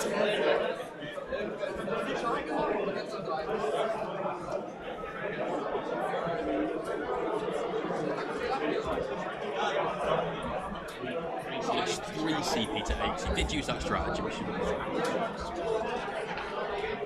so doing some movement now, just looking like it's some slightly cagey manoeuvring with these cultists. Looking at the time on the clock, Fred's got a little over half an hour left. Adam's still got 50 minutes. Hasn't had to do a lot in this game though, to be fair. Everything he's wanted to do has kind of been denied by his opponent. Yeah. So it's going to be pretty grim.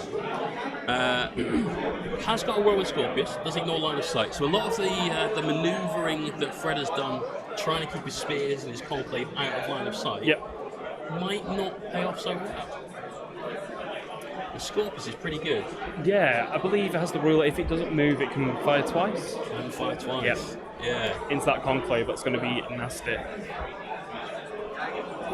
Yeah, wow, 3D it's very reliable shots. 3D3 is, you're almost always going to hit that average of 6. Yep. So it's going to be 12 shots going in. Now the Conclave, I'm pretty sure they didn't get the buff for Protect and things like that. So they're only having only having a 4-up invuln save.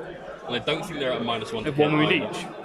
No, 3 wounds each. 3 wounds each? Because it's a Warlock, which is basically a 2-wound character on a bike, which traditionally just gives you an extra wound. Yeah, it gives you a wound, But they don't have things like the Feel No Pain on them at the moment. They're not getting the buffed armor save. They're not getting a -to hit. So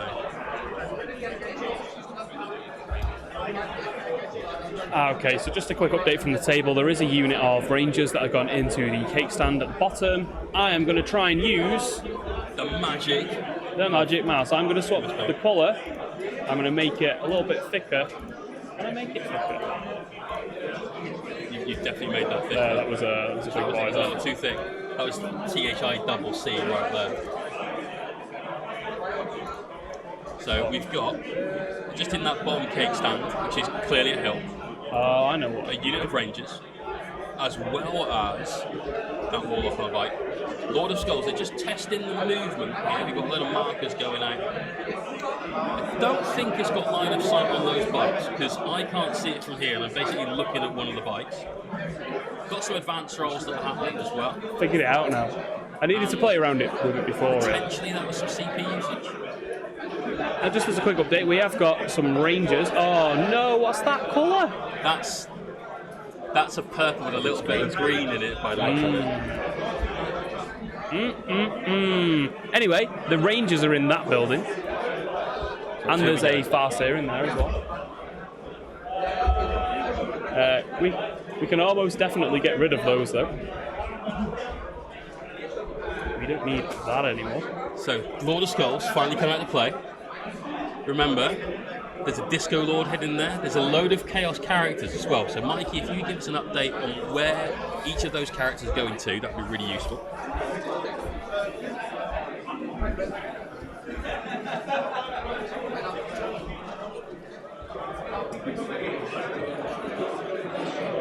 So we've got the unit of Chaos Space Marines. They're sat just in front of the Disco Lord. They're right at the top. They are engineers. Yep. The other unit of engineers was the unit of cultists that was out on this flank on the left-hand side. They've obviously been killed. So that's the only unit of engineers left. So if Fred can get to them, he can deny any more points out of engineers, which would be pretty big. Yeah. We've got the Master of Possession. He's moved up. Looks like we're just moving a few things around to make sure that things like Disco Lords and stuff can get either sight or charges. The Alpha Legion Lord of Skulls has moved. He's got what looks like an unfailable charge against those bikes. What he really wants to do with it, though, I imagine, is use his charge to propel himself around the table. So he got slightly move blocked by the bikes. They couldn't stop him from moving at all, but they have restricted his movement a bit, because he obviously can't go in and into them. So he's had to move in a little bit of a sort of weird three-point turn backwards motion. Yep. Looks like anyone doing their first driving test right now. He has hit the curb as well. The cake stand has been just bumped by him. He's lost a tyre. Not sure whether he's lost a tyre. Yeah. A Thomas lot the of Dank skulls. engine, clearly. Thomas the Dank engine. Oh no. It's the pain train, baby. Here it comes. No, there are no brakes on that train, are there? I was about to say something, and it's completely gone from my think head. that Lord of Skulls has stuck his axe out around the corner and can see those spears. So with the mighty power of my axe, I will have the line of sight. Oh, he's moved it. Ah, I see. So that's for if they can get a warp time off. The pain train, definitely with no brakes, will have line of sight. Yeah. Now, warp time can be used on these guys. They've just got the Heretic Starties keyword. So, Jay is not streaming tonight according to his channel. Pixie, I did say that on Will do Tuesday you stream? I'm in Prague. I can't paint right now. Will do you stream? But I do normally stream on a Sunday and a Thursday and a Tuesday. Yeah. Twitch.tv/Mobile So at the start of the psychic phase, and we did see this yesterday because of a little bit of confusion. Yes. The So strat's now been used successfully, so he's spent the CP. At the start of the psychic phase, he can change one of the powers on his unit's entry for another one. yeah. So he's gone, you know what? I don't really need smite right now. What I do need is to move the pain train. Yes. So I'm going to drop smite and take warp time. There we go. Yeah. So, he gets to choose from both. He's going to give it to Master of Possession because of the way the stratagem used. and he does manage to get warp time off after a CP usage. So I think he spent 2 CP there, one for the strat for Chaos Familiar, and one for the reroll for warp time. But now I can see from here, there's a big axe poking around that building. The Lord of Skulls is going to rain down Nissan Micras on that unit of spears. Infernal Power has been cast as well. You can have a hatchback. Getting all You can have a of the hatchback. buffs right now. And that's the end of the Psychic phase. We've got Infernal Power, and we've had Warp Time. Good psychic phase, though. It's a pretty solid Psychic phase, yeah. So, can you just confirm? There we go. Both Corners of Skulls are within 6 inches of that master possession. Infernal Power gives them reroll 1s on to hit and to roll. For all demons within To hit 6. and to wound instead of to roll. Yeah, so you basically get a captain and a lieutenant appear from out of the war and just let you have some spells. And possess him. Yeah. They possess the master possession with their Space Marine ways for rerolls. Space Marine ways. Pixie, yeah, we are streaming the top table today. So these players, I believe, This one was, are. I think, table 6. I believe this is table 6, though. Yeah, so unfortunately, obviously, we can only stream the top table if those people want to be streamed. And we did approach the guys that were on table 1 today, and they said that they would One was prefer super not keen. to play. Really wanted to be on stream. Yep. I think you had a lot of reasons to want to play on stream. Yeah. It's good fun, it's cool. Yeah. You get to see your games back, you get to have your mates watch your game. But the other player decided he didn't want to. Yeah. So obviously we can't force anybody to play on stream, so then we approached a different table, and these two guys were more than happy to come and play. They both speak English, so it makes it easier for us. They've got super cool armies. Yeah, and they've got really, really nice armies, which are fun to commentate on. The Lord of Skulls is firing at that unit of spears. The spears have decided that duck and cover is the best way to go, and have used lightning fast reactions for 2 CP. I think that was the Flamer that got fired. And I think we just roll in some D3 damages. Oh, that was the Battle Cannon? Oh, the Belly Gun. The I-Core cannon. I-Core Cannon. Yeah, it's killed So there now too. we've got the Gatling Gun coming in. This could do a heck of a lot of damage. All hit with 2 extra shots. Wow. Even with lightning fast, they weren't fast enough. They were not fast enough. 2 extra shots in there as well. And then you've got 14 wounds. 2 rerolled in 1s to wound. He's going to need some super clutch inbones right now. Remember, each of these shots is damage 2. Yeah. Everyone he fails, dead bike. Math Hammer app would probably say 7 die right now. Failed 6. Oh, he's failed 6. Got lucky. The Exarch died. So is that 2? And a few more, because the Exarch got more. Oh! Man down, bike down, terrain down, it's an earthquake, mortal wounds everywhere. There we go, that was easy enough. Just fold it the back Warlock up. Conclave was redeployed across the table. They've all gone, no, brothers! Brother! So after that, I believe we've got 3, maybe 4 left. 2 left. They're slowly decreasing in number. I'm trying to work out what's going on. Mikey's trying to assist the players, making sure everything's in about the right spot it was.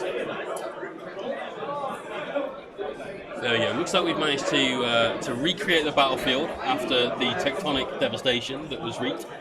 We've done a bit of a time jump backwards in time, placed everything back. So if we can get confirmation on how many of the purple spears are left, it looks like just 2. I believe it's 2, yeah.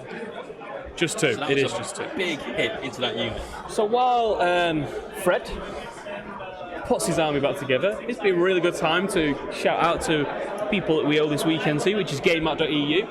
So they were really kind. They've flown us out here to stream this event. I had the happiest thing ever happen to me when Mikey said, "Do you want to come and stream the Prague GT?" I said, "Can't really afford to anyway. That's not what I asked." Yeah. So I got flown out to Prague to talk about 40k. So we're firing the other Lord of Skulls, not to distract from the proud sponsors game map for this entire event. We've got the belly cannon into the Shining Spears and the Gatling cannon into the Dire Avengers. So one of the spears is down, so that's 3 being killed so far this turn. And while he's rolling the wounds on the Dire Avengers, which I'm pretty sure are going to be Splattered. definitely needing some avengement. Yeah. Why don't you tell us about our other sponsor for the event? Just wrap up quickly with GameMod.eu. So that's all the terrain you're seeing today. The battle map, the Steel City terrain set are all available on my website. We here at Hellstorm Wargaming use a lot of their terrain. In fact, almost exclusively use game map. Terrain. Yeah, absolutely fantastic stuff. Their battle mats are fantastic. I've never wanted to ever play on one of those plastic hollow game workshop boards ever again. Flattering. On one site you can get the terrain, so that is gamemap.eu.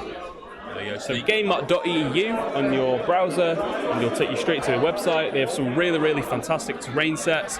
We've obviously got the what are they called? What are they called? Objectives? Objective markers. Objective markers. So they're made out of like a similar material to mouse mats, which I believe is neoprene. Space Age mouse mats, yeah. Yep. So they are really, really That's a nice. using too. I'm going to try and get myself a set before I disappear, even though I'm not checked, just because they look so nice. Yeah, cool. Very striking colours. You can't miss them on the table. So We are having a big push at the moment on the stream, so obviously we love doing this. This is what we do. This is what the hobby is for us. We want to go from strength to strength, and as we continue to sort of book more and more events in the future, we want to be able to improve our quality. So we do have a GoFundMe page up at the moment for the new camera. Yeah, so this new camera is super, super nice. So it allows you to track things, it can move, you can zoom in. It is basically like a super intelligent little standalone camera that you put on the top of your board. You can use an Xbox remote, sort of move it around. So for instance, there's been a few times where we've been, like today, when we were like, is that two? Is that two? Zoom in. Well, with the new camera, we'll just be able to zoom in and be like, oh yes, there they are, in nice, brilliant Enlarge and enhance. 4K resolution. So there is that. So that is exclamation mark GoFundMe in the chat. And then last but not least, we have the Math Hammer app. Now, we've talked a lot about this. It's a fantastic bit of kit. it takes the headache out of statistics for you. Yeah. So, you know, pre-game you can do a lot of just sort of checking out what's going on. You can sort of think about how your army would react in certain situations, like will I kill a unit of intercessors, will I kill a titan, things like that. So you can take a lot of the headache out, so you know what to expect when you put your army on the table. Now we've had a couple of quick updates from the table. The Dire Avengers are in need of avengement, as predicted. Yep. The Yncarne decided, you know what, I'm going to teleport to where they were, and he's now holding that objective. The Scorpius has double fired into the Warlock Conclave, killed a Warlock, remember they got 3 wounds each, so it's harder than you think, and taken a wound off another one. So that was pretty much the shooting phase there, out of he's now into the charge phase. It looks like that Lord of Skulls. Scorpius did charge. kill a Warlock. Did we get that? He did kill a Warlock and did a Warlock. Hello there, Cyber Frogo. Thank you for the follow and welcome to the stream. There's a guy in the chat, Phil Barfoot, who loves Lord of Skulls. So Fred is looking on in disbelief at how many Shining Spears got killed by a simple Lord of Skulls. Like, what's going on with that, right? I think is his thought process. I think we're just checking for ranges for some buffs right now. The Disco Lord does give them +1 to hit. So because they have the Demon Engine keyword on Lord of Skulls, then they're going to get that buff. Sounds like they're just out of range of the Infernal Power from Master Possession. So he's not getting the rerolls, but he does get +1 to hit. And in Overwatch, the Shining Spear, the brave little man that could, did do 2 wounds. Just a really quick update from the table. No Infernal Power. We are on the top of turn 3. We are. Currently, we're going into the combat phase now, essentially, for Adam. He's just got something obscene number of hits. The 6s get 2 hits because he is unbelievably angry. Yes. He's got 12 wounds through. I like If to the imagine spear lives that through this, what that it will be is amazing. he's swinging his axe and every now and then he just swings it so perfectly that he goes, "Oh, I want another one of them." Feel like it again. That was really nice. Critical hit. We've got Feel No Pains with great optimism.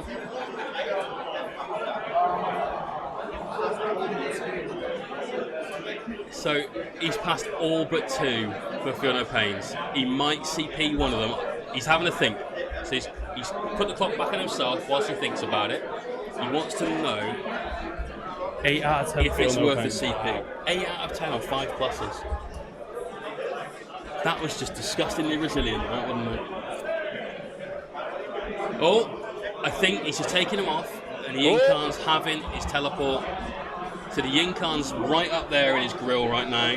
There's obviously no heroic intervene. We've gone well past the charge phase.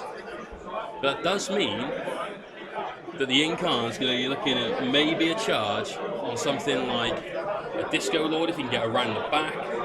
So maybe some of the characters are in there. Maybe that unit of engineers that are in there. I don't know, if he kills those engineers, that's going to be a bit of a blow straight away for Adam. Scoring any more points out of that in this game. Yeah.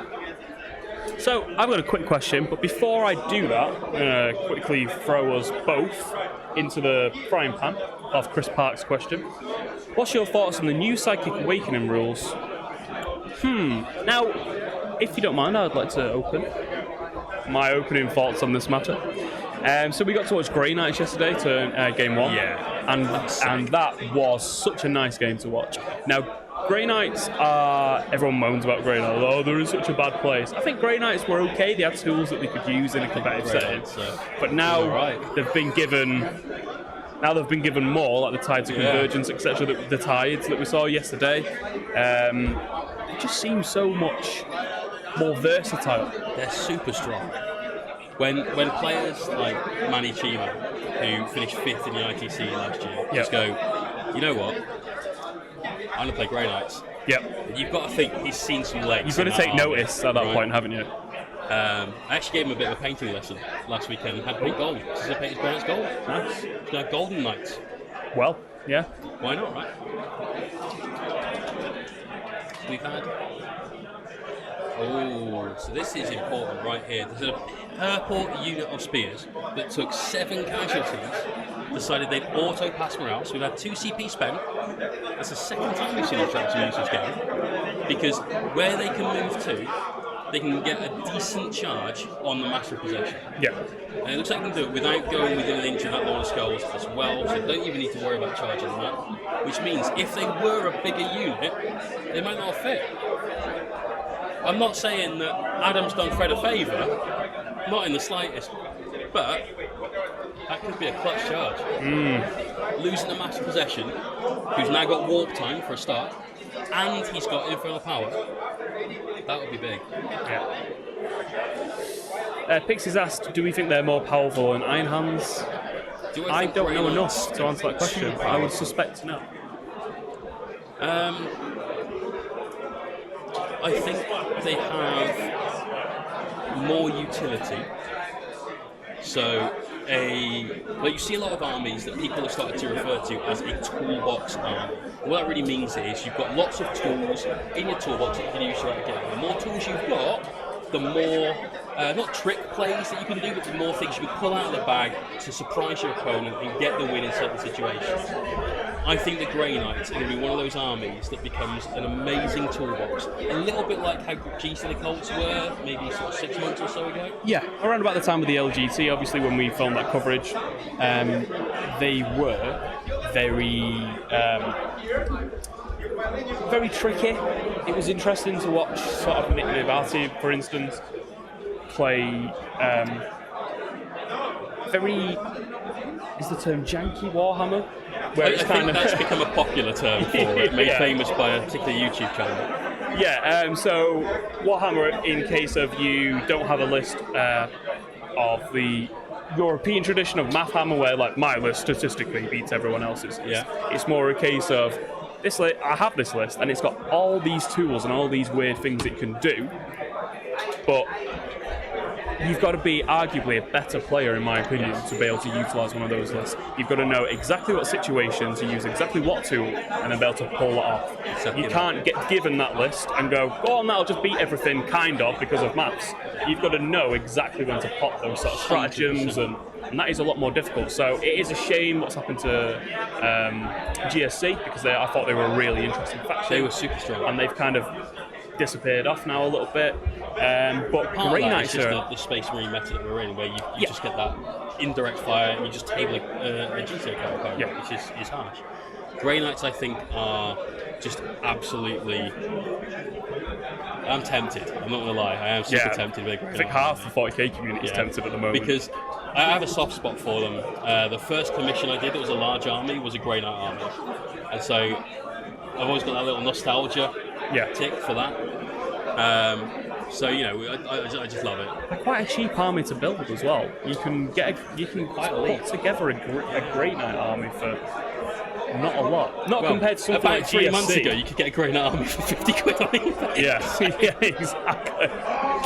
So I think the Psycho Rating books as a whole have been great. Looking forward to the next one, because obviously we've got Gaz coming out, and the one after that, Engine War, which I personally Saga of the Beast and Engine War, they're going to be fantastic. Chest off, right? So a couple of quick updates from the table. The Yncarne has snuck around the back there, looking for an easy charge onto the Engineers. We've had both units of Storm Guardians try and advance out of that bottom L-shaped building. The first unit rolled a 1 for the advance. He's like, okay, they didn't make it, we'll leave them where they are. We tried a second unit. They also rolled a 1. Bit of a shame. So he's not looking like he's going to get onto objective 3. But if he can clear out the unit of Engineers with the Yncarne from that back objective, he's already got something on objective 4 at the bottom of the screen. And it looks like he's thinking about the Warlocks there with the Conclave, trying to make a charge over onto the cultists up here. They will make very light work of those cultists. Bear in mind, though, that what they could do is do a charge straight into that corner of the skulls. That despite his big axe of pointing around building corners, doesn't have a big axe of pointing over the top of buildings, which means he's going to get no Overwatch. I've lost a Titan to those in one turn of combat. If he gets the right buffs off on those, and you can see he's got the buffing characters there on the cake stand at the bottom of your screen, if he gets the right buffs off on those Warlocks, they will be having exploding hits on 6s. They get +1 to hits, they'll be on 5s. They've got weapons that wound on 2s. They just wound on 2s. Yeah. There's not a lot of AP. Yeah, the witch weapons, where they always wound on a 2+. There's no AP, but once they are wound on 2s, the witch blades, you can kind of give them an AP by jinxing your target and reducing its invulnerable save, or its armor saves, in fact, any saves. So that corner of the skulls has currently got a 3-up armor save, thinking, I can take this. It's maybe looking at, oh no, I only got a 4-up armor save. This is not looking great. And those spears will do D3 damage. Now if he gets 1 on this objective after the charge, that will get +1 attack. So we've just used a stratagem now. Say Council. Yeah. And that's being used on the Farseer and the Warlocks. They get +1 to cast. So now you really want these powers to go off. Yeah. So Fred is spending his resource, spending those CP, trying to make sure he can get these powers He needs out. to. He needs to guarantee it at this point, doesn't he? Exactly that. So see what he's casting first. Focus Will. So Focus Will is from the Warlock. I can't actually remember what Focus. That's right, it's +2 to cast. So you cast Focus Will onto another Psyker, it gets +2 to cast. He's casting Fortune, goes off on big numbers. So that Conclave, 5 up, feel no pain. Lovely. With 3 wounds each. I mean, we've seen he's good at those. You've got a spell cast on 10, so that's going to be super hard for any kind of denial. And in fact, he's all the way up there. So Doom's gone off. That's massive. So that's reroll all wounds. And we had Guide on the Conclave. So they might not be shooting. Guide only works in the shooting phase, remember.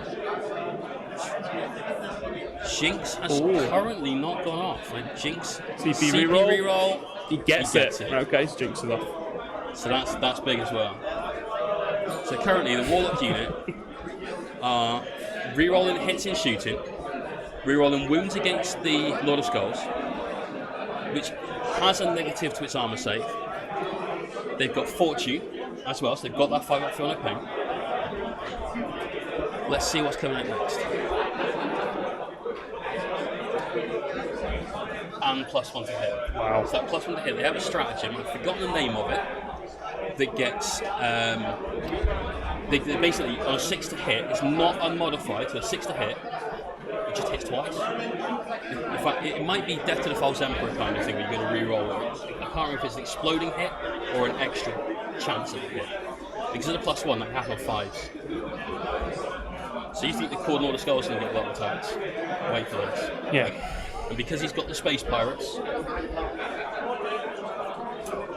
he's just got quicken off, so he now gets to move a unit. I think that was probably cast on the Warlock Conclave, it was. So they're jumping over the building now.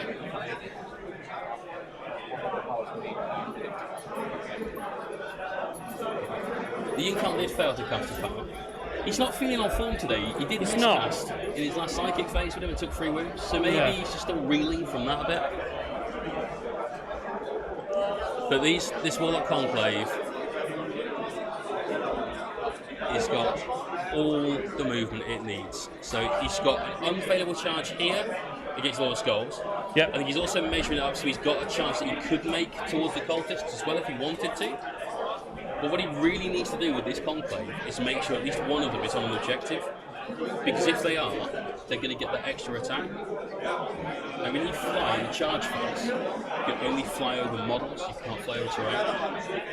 And I don't think he's going to be able to get these guys onto there and still keep coherency through that gap. Because if you have to count up and down the terrain to be able to get somebody through it.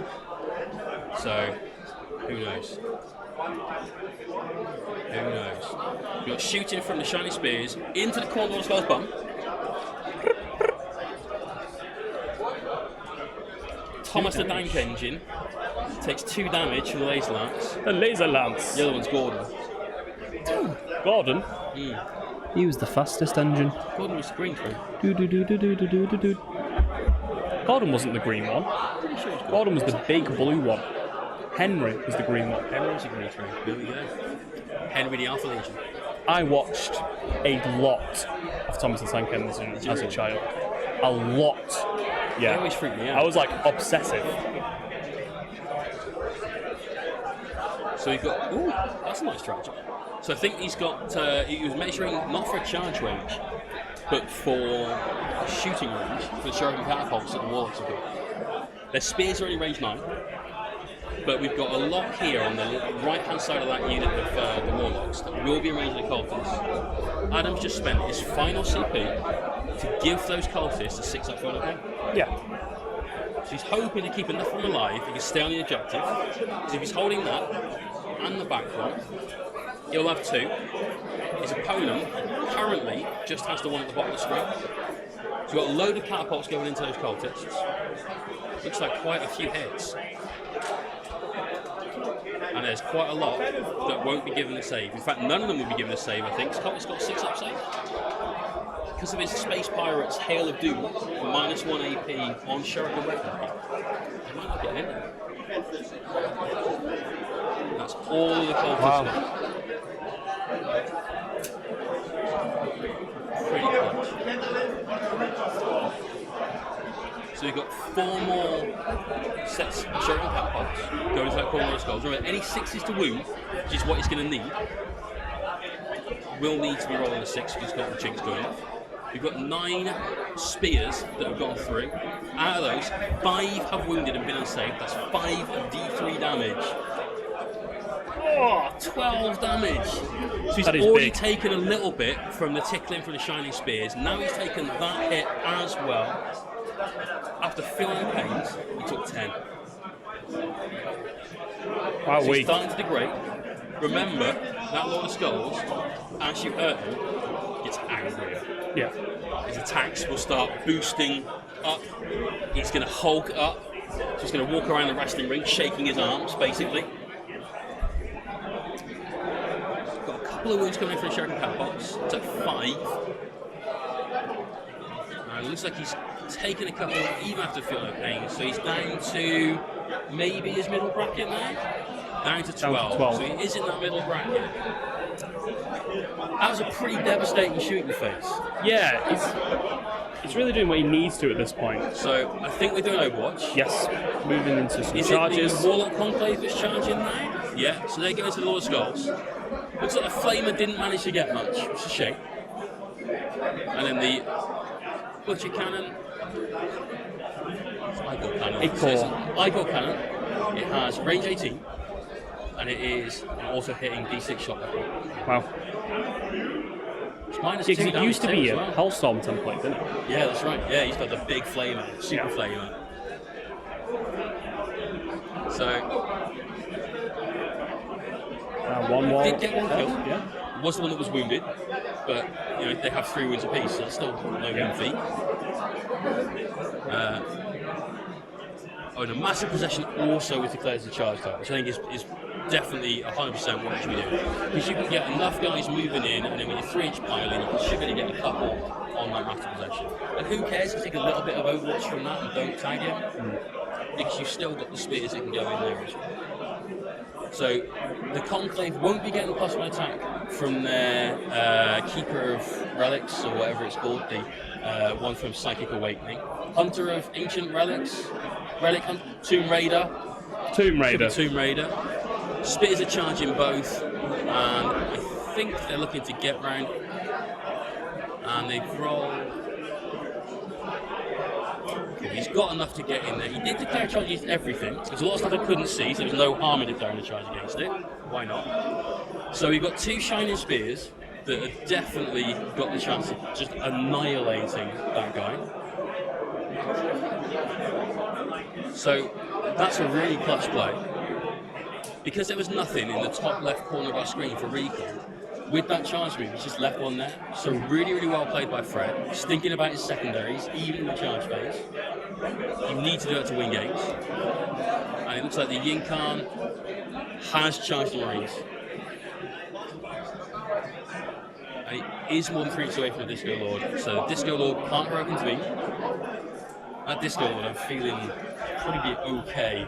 Those are his engineers as well, so they do need to. He's going to lose those. He's only scored 2 points for engineers. If he loses them now, which is I'm not going to say certain, but it's certainly very possible. Yeah. The I mean, it's Yncarne essentially does hit Demon like a Prince, bus. isn't it? Demon Prince could chew through. Big old sword. Right. So That's a really very nice generous. sportsmanship, yeah. Yeah. So, Fred had actually moved the Yncarne within 3 inches of the Disco Lord, which Actually, would have it was the allowed him Warlock to. Conclave. Oh, okay. So the Warlock Conclave were within 3 inches of the Disco Lord. Oh, yeah. And Adam declared, rightly so, cool, we were in 3, I'm going to be. And I believe Fred may have said that wasn't his intent. He would stay 3 away. And Adam has extremely graciously allowed him to do that. Oh, Cool. Cool. Oh, we that's were giving him- exactly the right call from the table as far as Yeah. I'm concerned. Like, so I play very much by the letter of the rules. Yep. You know. So you've made the move. Once you've not like chess moves, you take your finger off its move. You know, Yeah, once you've moved something else, when you've gone into a different phase, that's moved. It's finished. So at that point, if you've made a mistake and you didn't consider that, then that's on you, unfortunately. It's a lesson you learn, Yep. and you learn it, and you never make that mistake again. But it needs to be done. it's a lesson, isn't The it? Disco Lord can't be struck because he wasn't declared as a charge type. He's too far away. So he's got to make sure that he maximises the damage output of that Disco Lord. Because the core Lord of Skulls, you've got to think, is probably dead at this point. 12 wounds left. He's got a load of spear attacks hitting him on 2s. It's just going to be a bit of a bloodbath.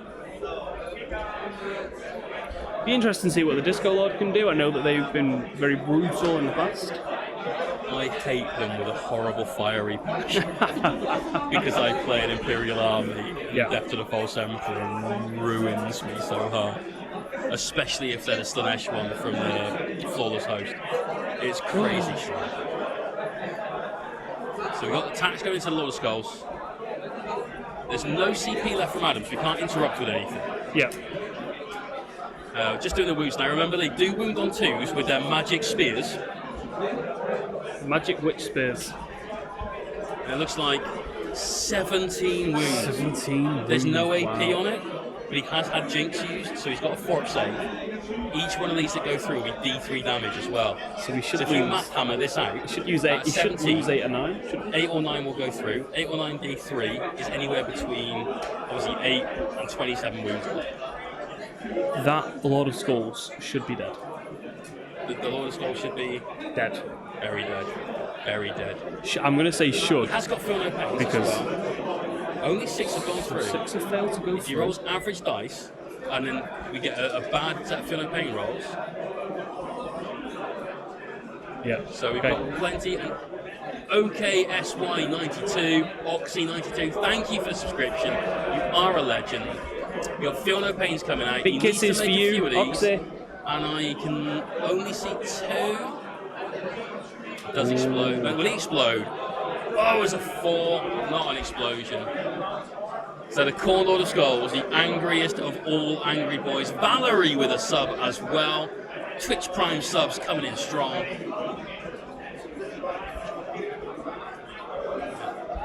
So one of the strats that the Windrider host gets, and this is super annoying.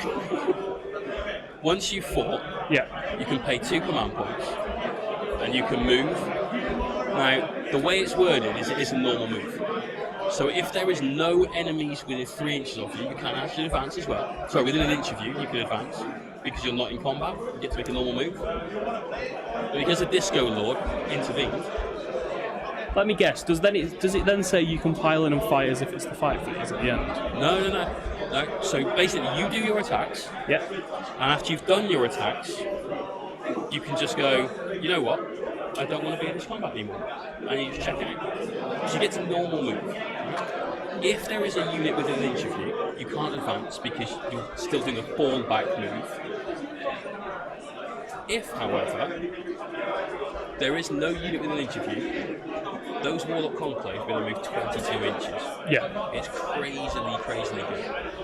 How's that Massive Possession doing against those Shining Spears though? Because that's pretty important combat. Yeah, it's not done so well. They've only taken 2 wounds so far. It's not enough. It's not even close to enough. Will the Master of Possession smash those spears? Hopefully. They're a bit of... When the Yncarne has whiffed a little bit, he's killed 4 Marines and left one of them there. So, and he is an engineer. We still have an engineer. Troop. So he could still get an engineer point next turn as well. If he can indeed, yeah. In combat, he starts with a 3 of an objective. He'd end with a 3 of an objective. He wouldn't have attacked or any of his shooting attacks. So he's still able to get an engineer's point. But both players are out of CP. So if he gets a particularly bad morale check now, just lose the engineers anyway. Yep. Oh, he has found morale! That's the end of the engineers. They have engineered their way, unfortunately, to their own graves. And I think there's some movements going on here. So the Master Possession just moved, so that's what that little bit of movement was for, just to allow the Master Possession to get to his final location. He's striking back against the spears now. Let's see how he gets on. So, looks like he's hit. He's got a reroll for the 1s because of his own infernal power, I guess. And rolling for wounds. So it can't have been infernal power. It's Chaos Lord that was in there. That's right. He's hidden in there with his jump pack. Did any wounds go through? It didn't look like it. So Oxy's asked what's the bonus point for this mission. So the bonus point is that you have to have 3 characters within 3 objectives. Now, you don't have to hold them. You just have to be within. You just have to, well, be there. Chaos Lord, unfortunately, brought his chainsword out. Wasn't enough. Did no wounds. Master of Possession and the Chaos Lord both hitting that unit with 2 shining spears weren't able to do the damage. So that's going to be the end of Fred's turn. So that puts us at the bottom of turn 3.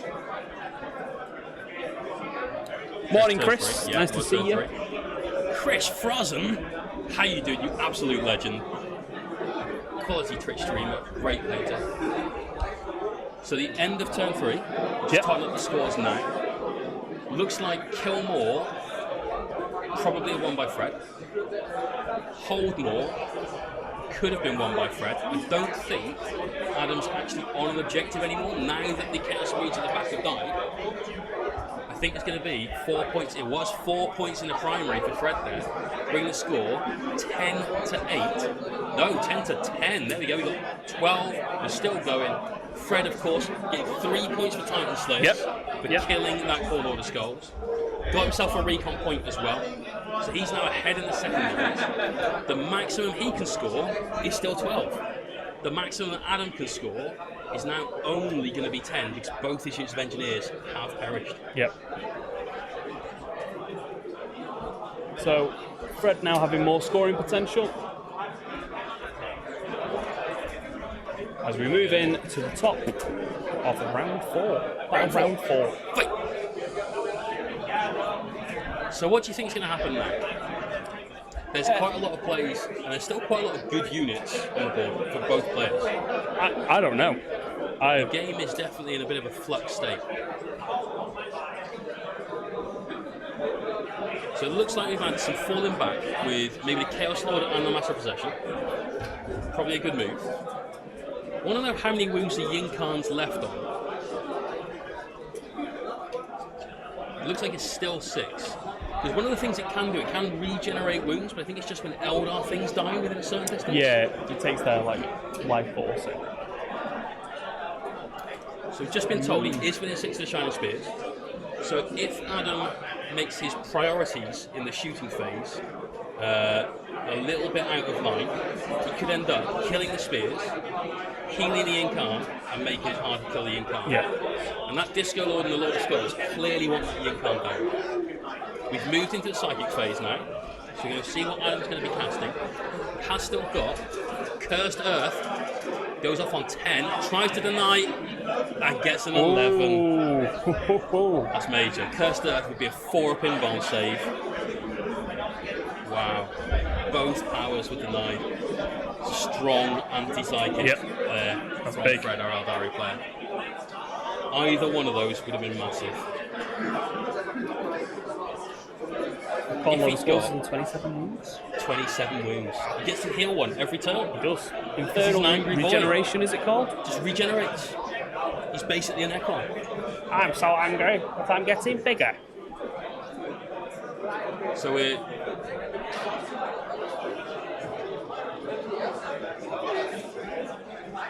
Okay.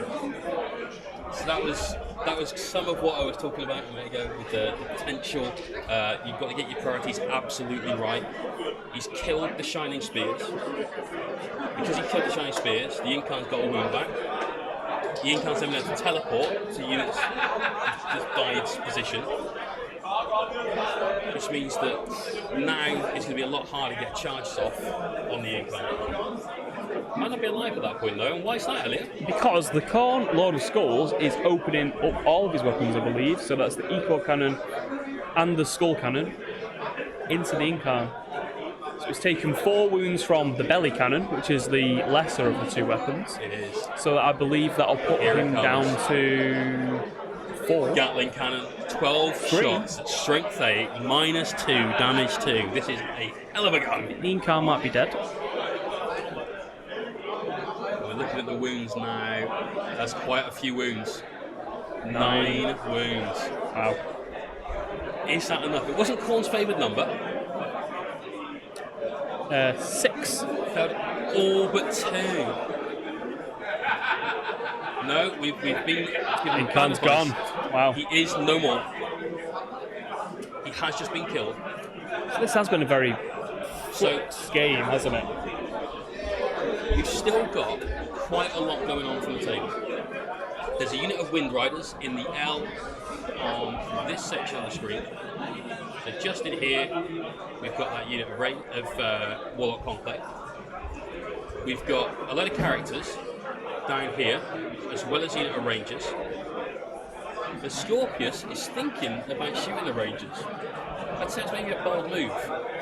You might be thinking he couldn't kill the conclave, but he has decided I'm going to fire both battalions into that conclave. I think that's the best. I think that's a safe bet, yeah. We've got some Storm Guardians, 2 units down here, so that's an easy kill. They were trying to come out to this objective last turn and didn't quite make the advance roll, so maybe that's still an option. Conclave takes 3 wounds from the Scorpius and fails 2 saves. Just could kill one. Feel no pain kicks in on that 5. Wow. Fortune, such a clutch power on a unit like this, only ends up taking 1 wound on a go. Both players, 20 minutes apiece on the clock right now. Yeah. It's going to be tight. And that's Adam's turn. So Adam's got 2 kills this turn, so not bad. He's got an objective. He has got 1 more point for Mark for Death now, I think, for killing that second unit of Spears. The other one was the Yncarne, and the Yncarne. So that's 3 points for Mark for Death in total. Daniel Casala, thank you very much for the follow and welcome to the stream. Also, big shout out to the other person who just joined. There was another name that came up. Blubbermat, I think the person was called. Blubbermat. Yeah, so Absolutely. big thank out to you. God, the words are really difficult at this point. Big shout out to you as well, Blubbermat. There we are. Your English, very good. Hellstorm Neil has just followed the channel. Whoa! Mikey is pulling faces right now. Only 3 I years. don't know how to unmute you, Mikey, so I'm not going to. Only 3 years too late. So this is a message from Mikey. That's a peddling. What the actual crap, Neil? I feel that is disapproval from your Supreme Overlord. Willie Baldia. You're fired. You're fired. Wow. Right, just been fired live on air from the Prague GT, sponsored by GameMat.eu and the Mathhammer app. What round is it? Enough from Mikey though before he fires somebody else. Yeah, Mikey starts firing people and we'll quickly go, right, so big shout out to GameMat.eu and the Mathhammer app, please don't fire us again. Fortunately, that was not said on air. Elliot is still a member of the Hellstorm team, as far as because he knows that I'll be making Heaven Tsunami battle play. so here comes the Conclave. He pushes me out. Can they one-shot another Lord of Skulls? It's going to be super. If they get this and they do the damage, then that could just be game right there. I'm kind of hoping that the Khorne Lord of Skulls, the angry boy, goes top banana on Overwatch and murders them all. That's what I'm hoping for. We're now moving the supporting characters around. This is the guy with Faolchu's wing, just checking the ranges on them so we can make sure they're going to be ranged with buffs. Orgun UK2, what turn is it? This is battle round 4. It's the bottom of battle round 4. We're on Fred's turn, our Aeldari player. We're just now positioning, that was the Faolchu's wing Farseer from the mixed detachment, and maybe he's changed his mind a little bit. He's going to go this side of the building instead of the other, making sure he's on that middle objective. Currently, Fred would be scoring the middle objective. I believe he's still got unit ranges on this bottom objective as well, so he's going to get 2, which means he's going to get hold more. So, playing the primary mission like an absolute boss here is Fred.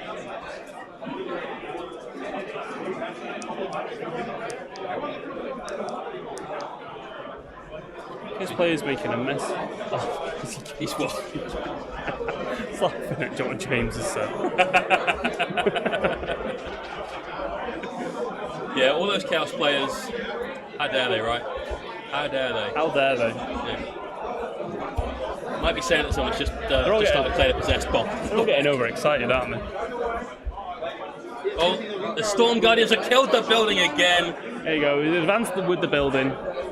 They did get enough of advance to get to the objective, though. We're advancing the other unit as well, because why not at this point? They're all over the table, they've kind of advanced that far anyway. So they're all in.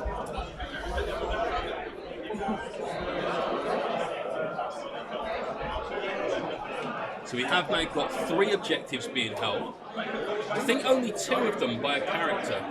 Actually, no, there's no character now on the bottom objective here, so we might be going for the bonus point. Dire Avengers have made it as well. Are the Storm Guardians all in their final resting place? Potentially, is the answer to that, I feel. No, there we go. And neither of Dire Avengers, and neither of those Storm Guardians. I think I've just witnessed a returning of the sands of time à la Prince of Persia, and I'm not entirely certain what is going on now. As was asked a really quick question, so is this the new dated ITC or the old one? It is the old one. It is ITC 2019, purely because the rules pack was kind of finalised around about last week, whereas list submission for the Prague GT was 3 weeks ago. So obviously it would be unfair to make people play in a new pack when they've built lists for the old pack. So yeah, they're staying with the same one. Hellstorm Neil wasn't moving terrain a 7th edition thing. It was the Geomancy discipline. Space Marines. So we're going to switch to Mikey. He's going to go through the psychic phase. This is a really important psychic to our phase. Boots on the ground. So let's see what he's got to say from the table. Ida's gone off onto the Skyrunner. Doom doesn't go off. Oh, that's big. Doom does go off with a reroll. Feel No Pain onto the Conclave and Guide as well. So a quick recap of the Conclave's spells. They've got... He's going to slow down the Lord Discordant with a reroll. So that does go off as well. So Discordant is half. So just double checking the powers that are being used. So half move on the disc. So Lord Discord gets to move. So only half. Jinx onto So the straight. Disco Lord, onto the Corn Lord.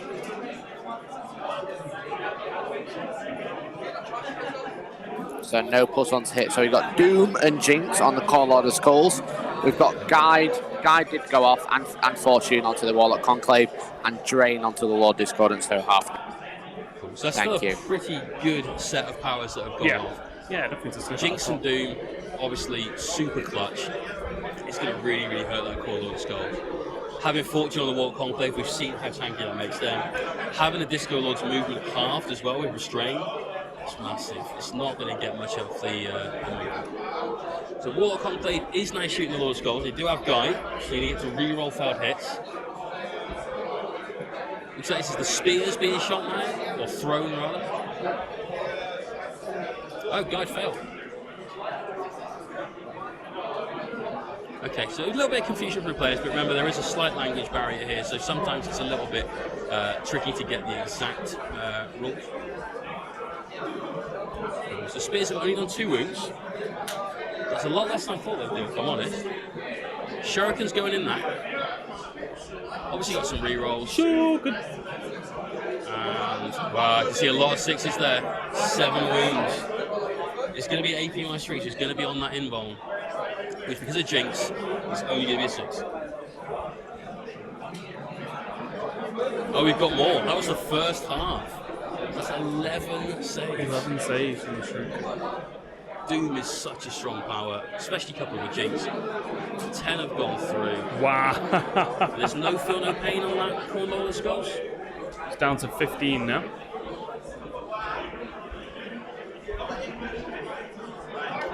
Might get extreme complicated. Is it Feel No Pain on Corn Lord of Skulls?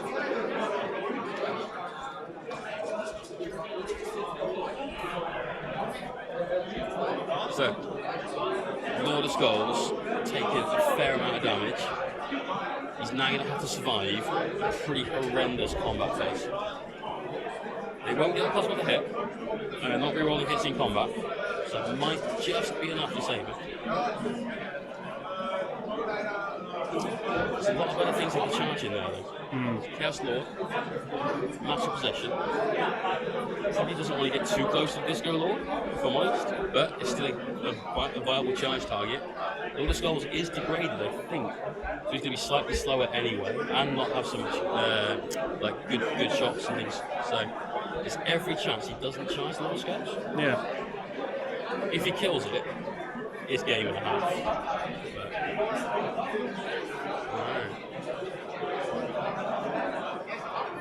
Just charging the 2 characters then. Okay, so it's Chaos Lord and the Master Possession.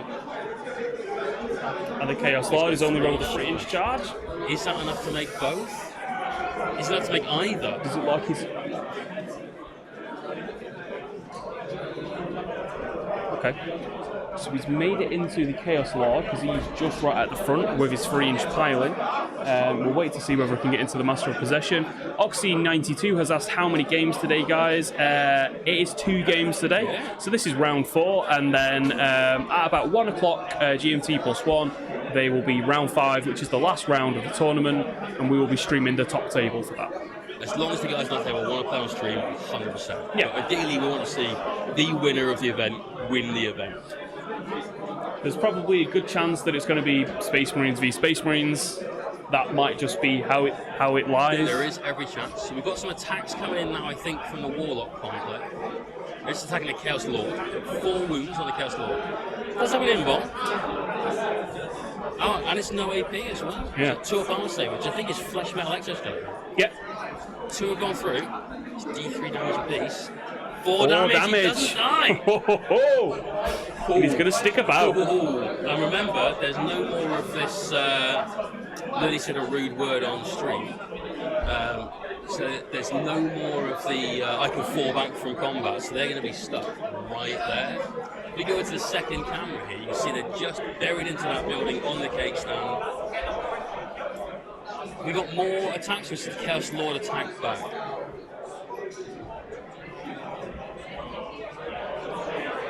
So looks like we've got some saves coming in and some Feel No Pains. There we go, that chainsword was upgraded. Blade of the Hydra. There we are. There's the Chain I'm Lord. going to head back to that top-down view now. So we got not the greatest charger for that. No. We were expecting to think at the start of that turn. I was looking at those units being like, oh, they've just done all those wounds in shooting. What's it going to be like in combat? And then they get in and they go, whoop. They basically dropped their spears and wandered in and just slapped him. You're just trying to... That's it. So that is, I think, the end Speed Park. Battle Round 4. To try Speed Park, there we go. So importantly, there's only 8 minutes left on Fred's timer. His turns do take a lot longer, he's got a lot to do. Yep. Remember as well, Adam is fully within his right to switch the clock back. He's doing things like Feel No Pains and stuff as well, so lots of time could be taken off just during Adam's turn, let alone his own. If you clock out, it's pretty devastating. So he needs to be really on the ball with his time management right now. It's going to make getting updates from the table a little harder because obviously English not being the native language of the players. We've got to try to slow them down because that will affect the way the game goes. So I think we've got the final points for the round. Adam's on 15. Wow. Fred's on 16. So you can't get any more points for engineers. He's still got plenty of points he can get for gangbusters. So there's still a lot that he can do in his own secondaries. For Fred, did Fred not score another point for Titan Slayers in that round? He did 10 wounds to the Lord of Skulls. So that would be another 8 wounds on a Titanic vehicle.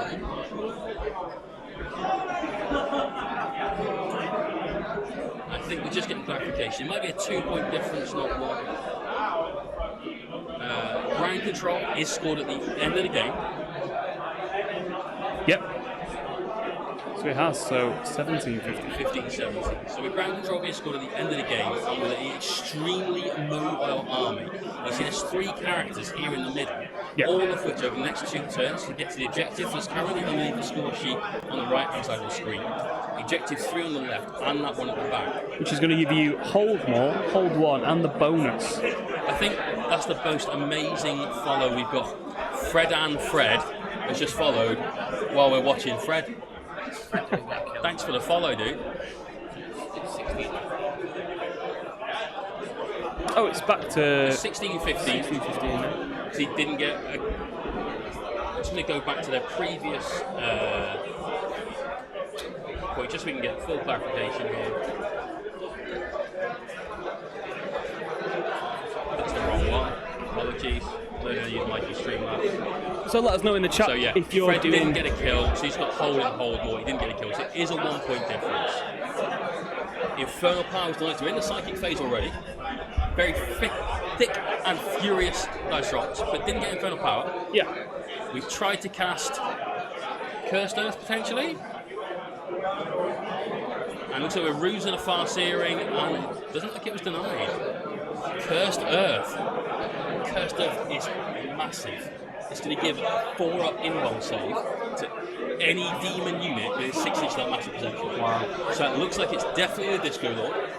Could be the Lord of Skulls as well. It looks like it is.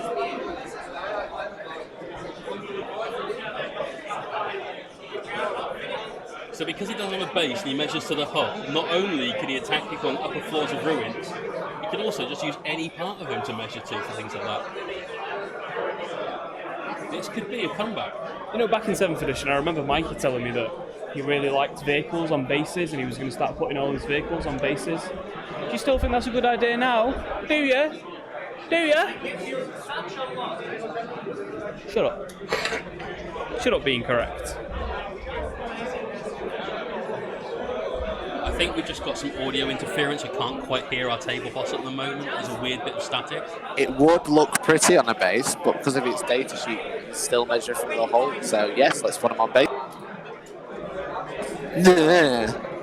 You're very lucky that I allowed you to say that on stream, because this is my stream. I have the power here. You I'm have the no captain now. power here, Gandalf.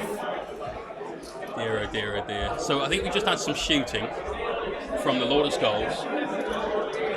It looks like he's going to start unloading into that Warlock Conclave. So he's not getting rerolls for Infernal Power. That was denied. He is getting +1 to hit though from the Disco Lord. So how many hits have we got there? And bear in mind, we will have some explodes as well. 11 wounds. So trying to make their saves, and I think we've lost just the one. And one takes 2 damage. So he got 3 that went through essentially, is what we're saying.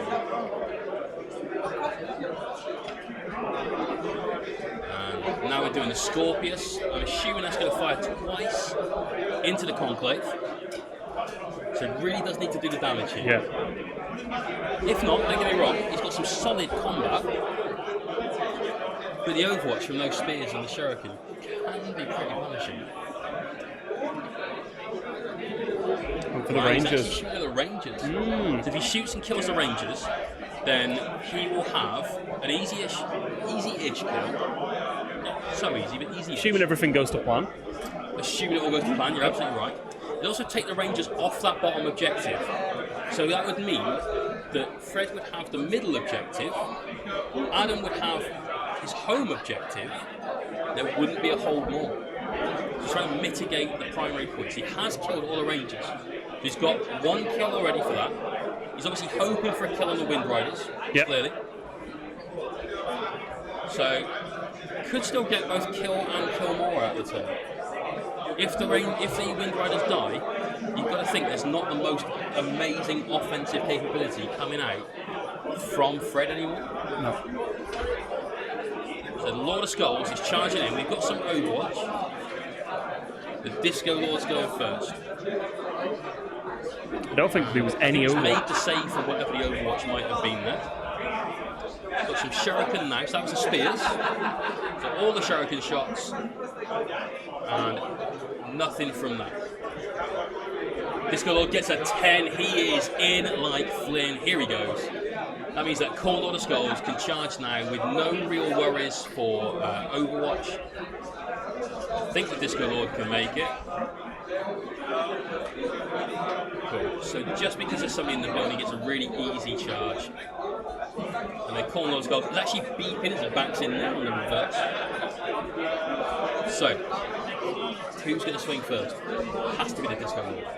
If he fights with the Lord of Skulls, yeah, there we go. So we've got loads of different attacks with Disco Lord. So what I'm going to do is I'm going to pass you guys over to Mikey at the table so you can talk through what the attacks are. So over to you, Mikey. 4 wounds from the change glaive, which is 2 damage.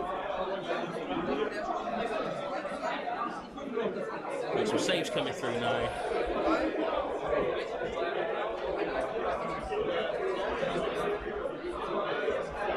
Don't know if any were killed from it. So chain glaive did 1 wound. One more. Was there not a bike on one more?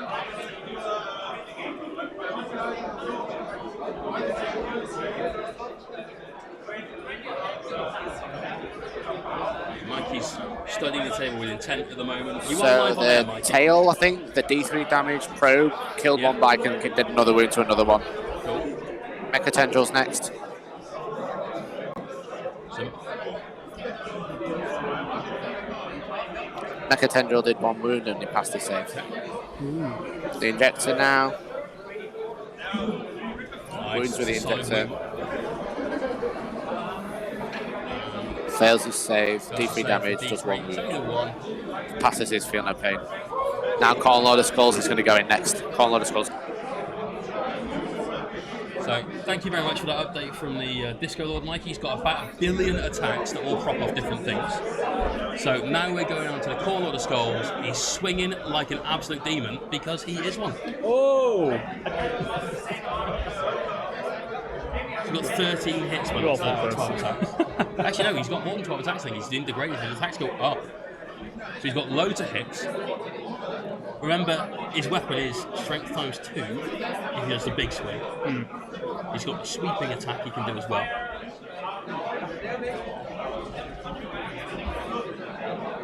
So because of the Warlord trait, 6 is generate extra hit. It's wounded on 2s. So that should be looking like 15, 14. 14 saves. These are really important. And notice now he's down to just shy of 8 minutes. Here comes the save throws. And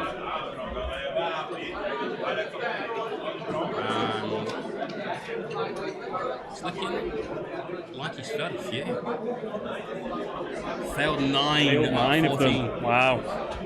They might have had fortune cast on them, but they weren't so fortunate there. Oh no. Wow, that's the first one gone. It's a big hit for the D3. 3 more. There's another one down. So, how many are left? 5. Okay. So, the players are just now doing the number of damage. We've got feel no pains to make as well. So, you've got to do it one at a time so wounds don't spill over. So, we're losing quite a few here. And remember, they don't really CP for that auto pass morale. 2 bites left. Last attack swings in. 3 damage! Ooh. Will he kill another one? Takes 1. Wow. So there's a lot less now than there were only a few minutes ago. Yep. Great shooting phase, good combat phase. Nice work there. Adam's sort of putting in the work that he needs to now to keep this game close. I mean, he did get a kill on that Ranger unit as well. Yep. So that's definitely kept him in with a kill this turn. We've got attacks back now from the Warlock Conclave. This is going into perhaps a Disco Lord.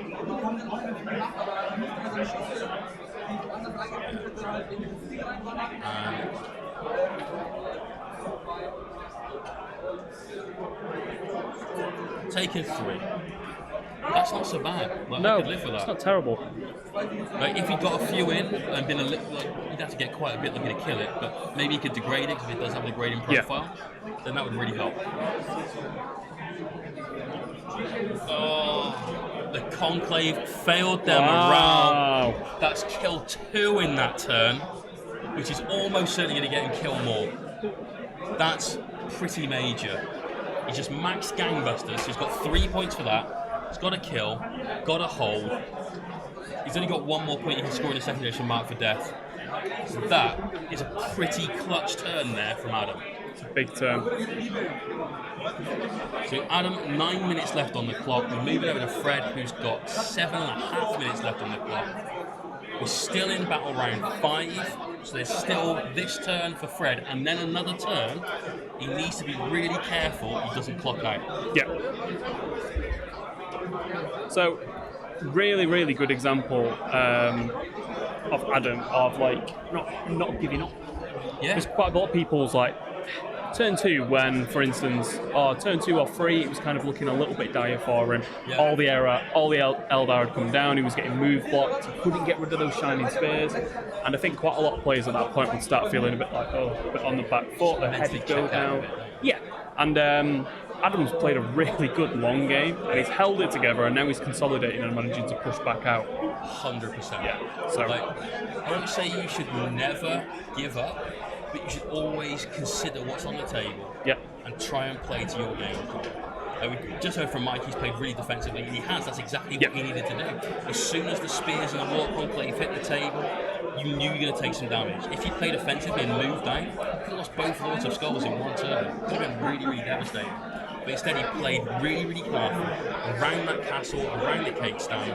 He's making the most out of every single one of his units. That's what's going to keep him in the game. He's done a really good job. And a clear head. And knowing exactly what your units can do. And what's a good way of finding out what your units can do, Elliot? It's not Battle Scribe. You know, if you wanted to, say for instance, you wanted to know exactly what a unit can do mathematically, and you can't be bothered sitting down and doing the statistics yourself with a piece of paper, Mathhammer is the quick and convenient app for you. Wow. Now, Tell me available more. in the link of !Mathhammer.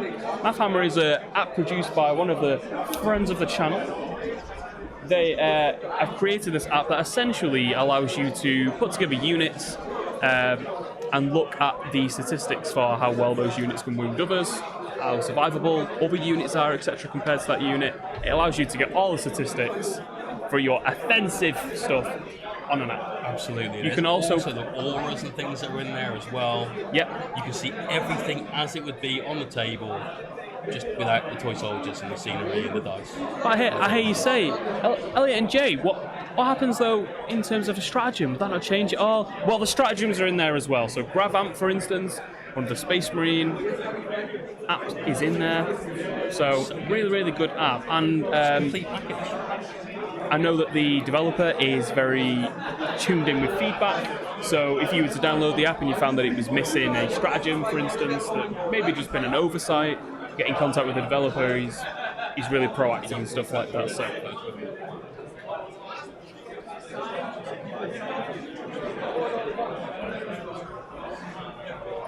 So we had a bit of an unfortunate play there from Fred. He's moved his Warlock, who on the jet bike. He was hoping to get Quicken off. He got Fortune off, so he's got that 5+ Feel No Pain. Yep. So he get Quicken, jump over the building, charge the Scorpius, and shut it down. Yep. He's almost certainly never going to kill it in combat, but if it stops it shooting, that's major. Yeah. Because that indirect fire, as we've seen in a lot of games over the last few weeks, just wins so well. So I believe that's the end of this battle round. We're moving on to 5. Adam got kill, hold, and kill more. Fred got a hold. He's on the objective at the bottom of your screen, on that bottom cake stand. So the one just sort of down there. And we're moving into top battle round 6. Once I've found the mouse again. It's 21-17. 19 shots from the Scorpius. Oh, 15. So we've received 5 different updates about the Scorpius shooting. It looks like it is 16 shots into a Farseer. If he lives through this, he's done really well at that point. He saw exactly where all the shells would be.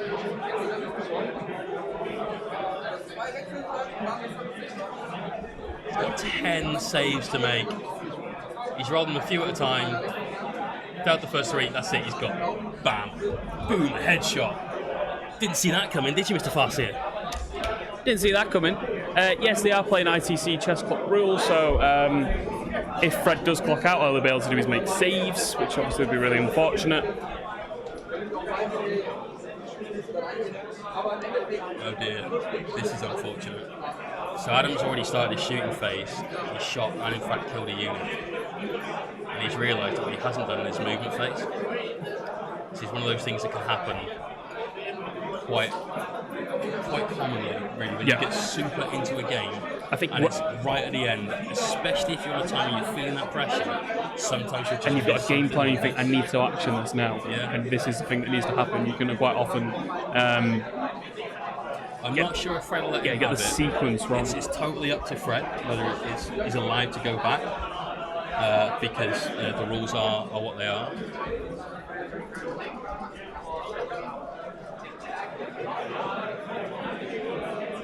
Okay. Brilliant.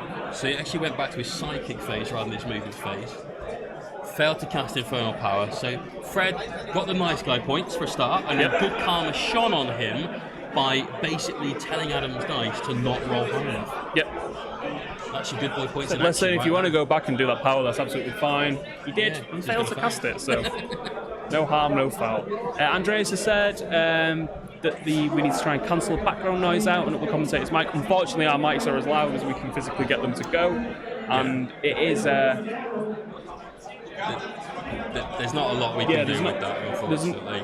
There's not a lot we can do in terms of getting the other like 200 players in this room to quiet down. Elliot, if you stand up and say, all of you shut up, what do you think will happen? Everyone would look at me a bit confused because of my accent. I think there'd be a lynching. So there we are.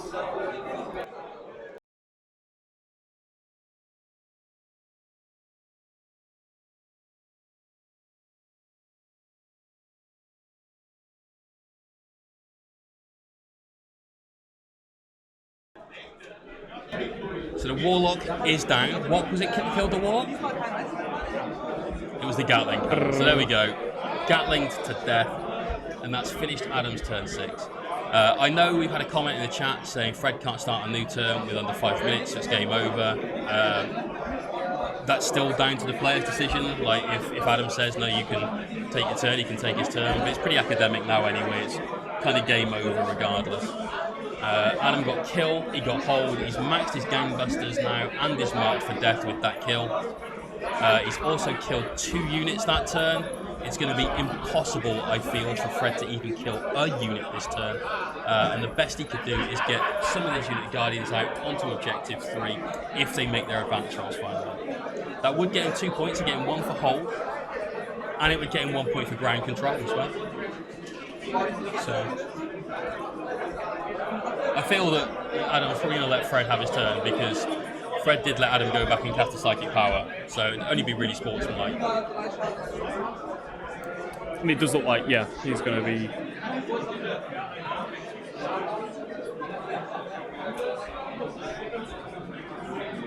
So, just waiting for an update. Mikey is just checking out what the players are doing.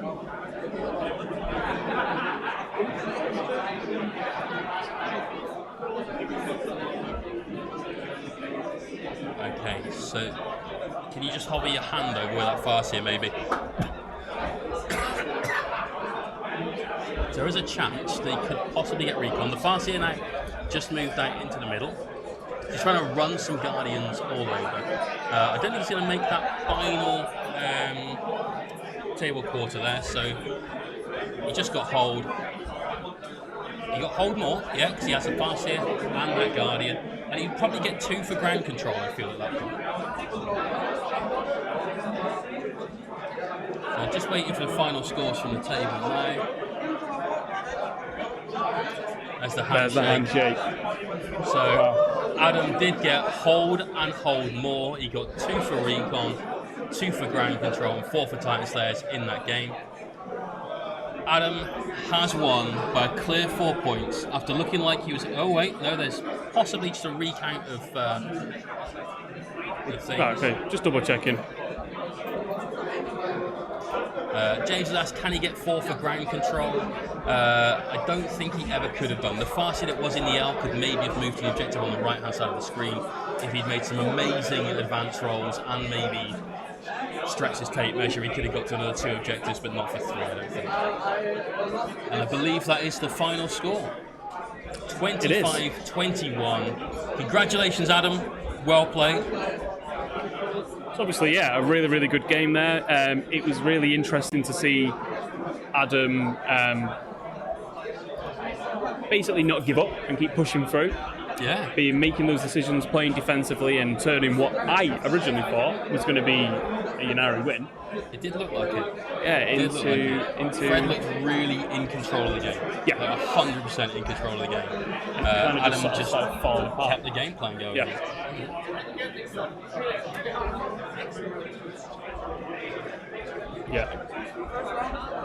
Yeah. So Mikey just mentioned that the players having a chat, having that warp time go off, using the Chaos Familiar strat, absolutely won in the game because then suddenly he got sight on that second unit of Shining Spears, Corn Lord of Coals, Axe Round Yncarne.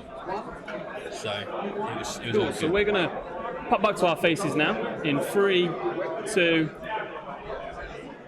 1. There we are. So yeah, that has been round 4 It's been a great game. of the Prague Open, hosted by GameMap.eu. Big shout out to them for getting us Huge here. shout out for them. Thank you for the flights. Really appreciate it. What a Prague's fantastic lovely. game! What a fantastic game. What would you do differently if you were playing As that which game? If you player? were Fred, because obviously he kind of fell apart a little part at the end. He's just missed out by 4 points, I believe. He's So- 21-25. I'd have moved a lot of the Storm Guardians out earlier. And I know they're going out into the open where Yep. you've got things that can shoot at you. But if he's shooting at your Storm Guardians, he's not shooting at your characters and things like that. He's going to want to shoot the characters because the Storm Guardians aren't a threat. If he'd moved them, he could have got 1 unit of Storm Guardians onto the objective at the bottom of the table. The cake stand, he could have got 1 easy onto objective 3. He could have got 1 onto the middle objective as well. His Farseer could have flown over and got another objective. So instead of 2 points for ground control, he would have scored 4. He also would have scored hold more for maybe a turn or 2 earlier and diverted fire away from some of his more clutch units, which means that really he's just got a much better shot of scoring those points at the end of the game. So he may have turned a 4-point loss into a 1-point win perhaps, or just a slightly worse loss. So Just laughing at Phil's comment. Yeah, no, I agree. I think Phil, I'm definitely scared of your Lord of Skulls. Phil runs a triple Lord of Skulls list. you can see that as well now. Munches Fred's nights. looking very sort of plaintive. Say again? It's like he's very sort of like thinking about what he's going over his list, which we all do. We all reflect on these Yeah. games that we have. 100%. So that is going to be it for us for now. Just before we go, big shout out to. I keep saying big shout out. I'm going to have to find some synonymous How big's phrases. your shout out? Pretty big. Large. Sounds like you're on Radio 1. 7 out of 10 in largeness. Who knows what that scale is? A bit arbitrary. So yeah, shout out to Mathhammer for sponsoring the stream this weekend. GameMap.eu for getting us here. Big time. Shout out to all of you for watching. Thank you so much for coming down and watching. And Pride Whether you're 55 watching for on following. Twitch, YouTube, Facebook, wherever you tend to be. If you haven't done and you're unaware, go and do us a sub Give us a on sub. YouTube. We're youtube.com/channel/Hellstorm Wargaming. Or if you are really into your competitive Warhammer, we have hellstormwargaming.co.uk, which we tend to have more competitive. You can see the idiot himself in the background there dancing. Apart from that, we will be back at Now you can see his arm. just sticking his arm in the shot. So we're trying to say bye. All professional. Lunch! Lunch, yeah. On the topic of lunch, we'll be back at 1 p.m. Yes, we will. GMT +1 for round 5 of the Prague Open. We'll see you then. Peace out, everyone. Have a good one. Oh no, now I've lost the mouse. There we go. Bye again.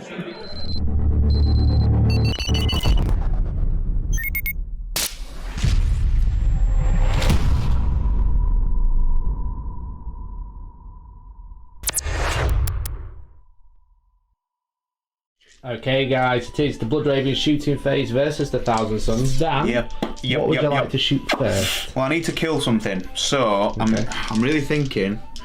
Your characters are there, and I've got some snipers, so I'm thinking I probably should kill them. Okay. So I might go.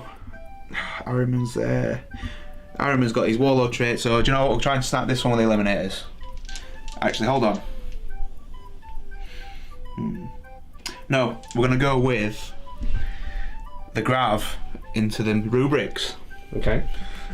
Because I've just literally just math hammered it, and What are you playing at? I'm playing with this cool app. What It's app? brilliant. So this math hammer app.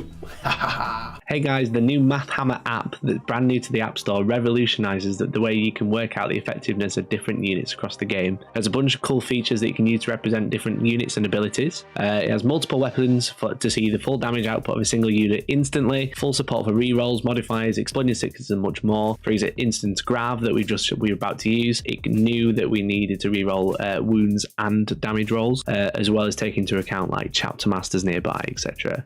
It has full profile profile analysis in one click. You can see return of investments. You can compare points values for the attack and defender to work out how effective one unit is killing another, and then getting the points value of that. You can quickly input and save attacker and defender profiles and get instant results for your saved profiles as well. I wouldn't promote something on the channel that I don't believe in. I've used this app personally, and that is hands down honest truth. I have used this myself to work out what units I want to take at the next few tournaments I'm going to in the near future. Massive shout out to Mathhammer for coming forward and supporting us, so hopefully you guys can help them in return. Like, they let us basically do anything we want, so it was really cool, so thanks for that. You can find the app on the App Store, search for Mathhammer, and make sure you look for the correct logo and get that cool app. So thanks to you guys, and hopefully enjoy the video.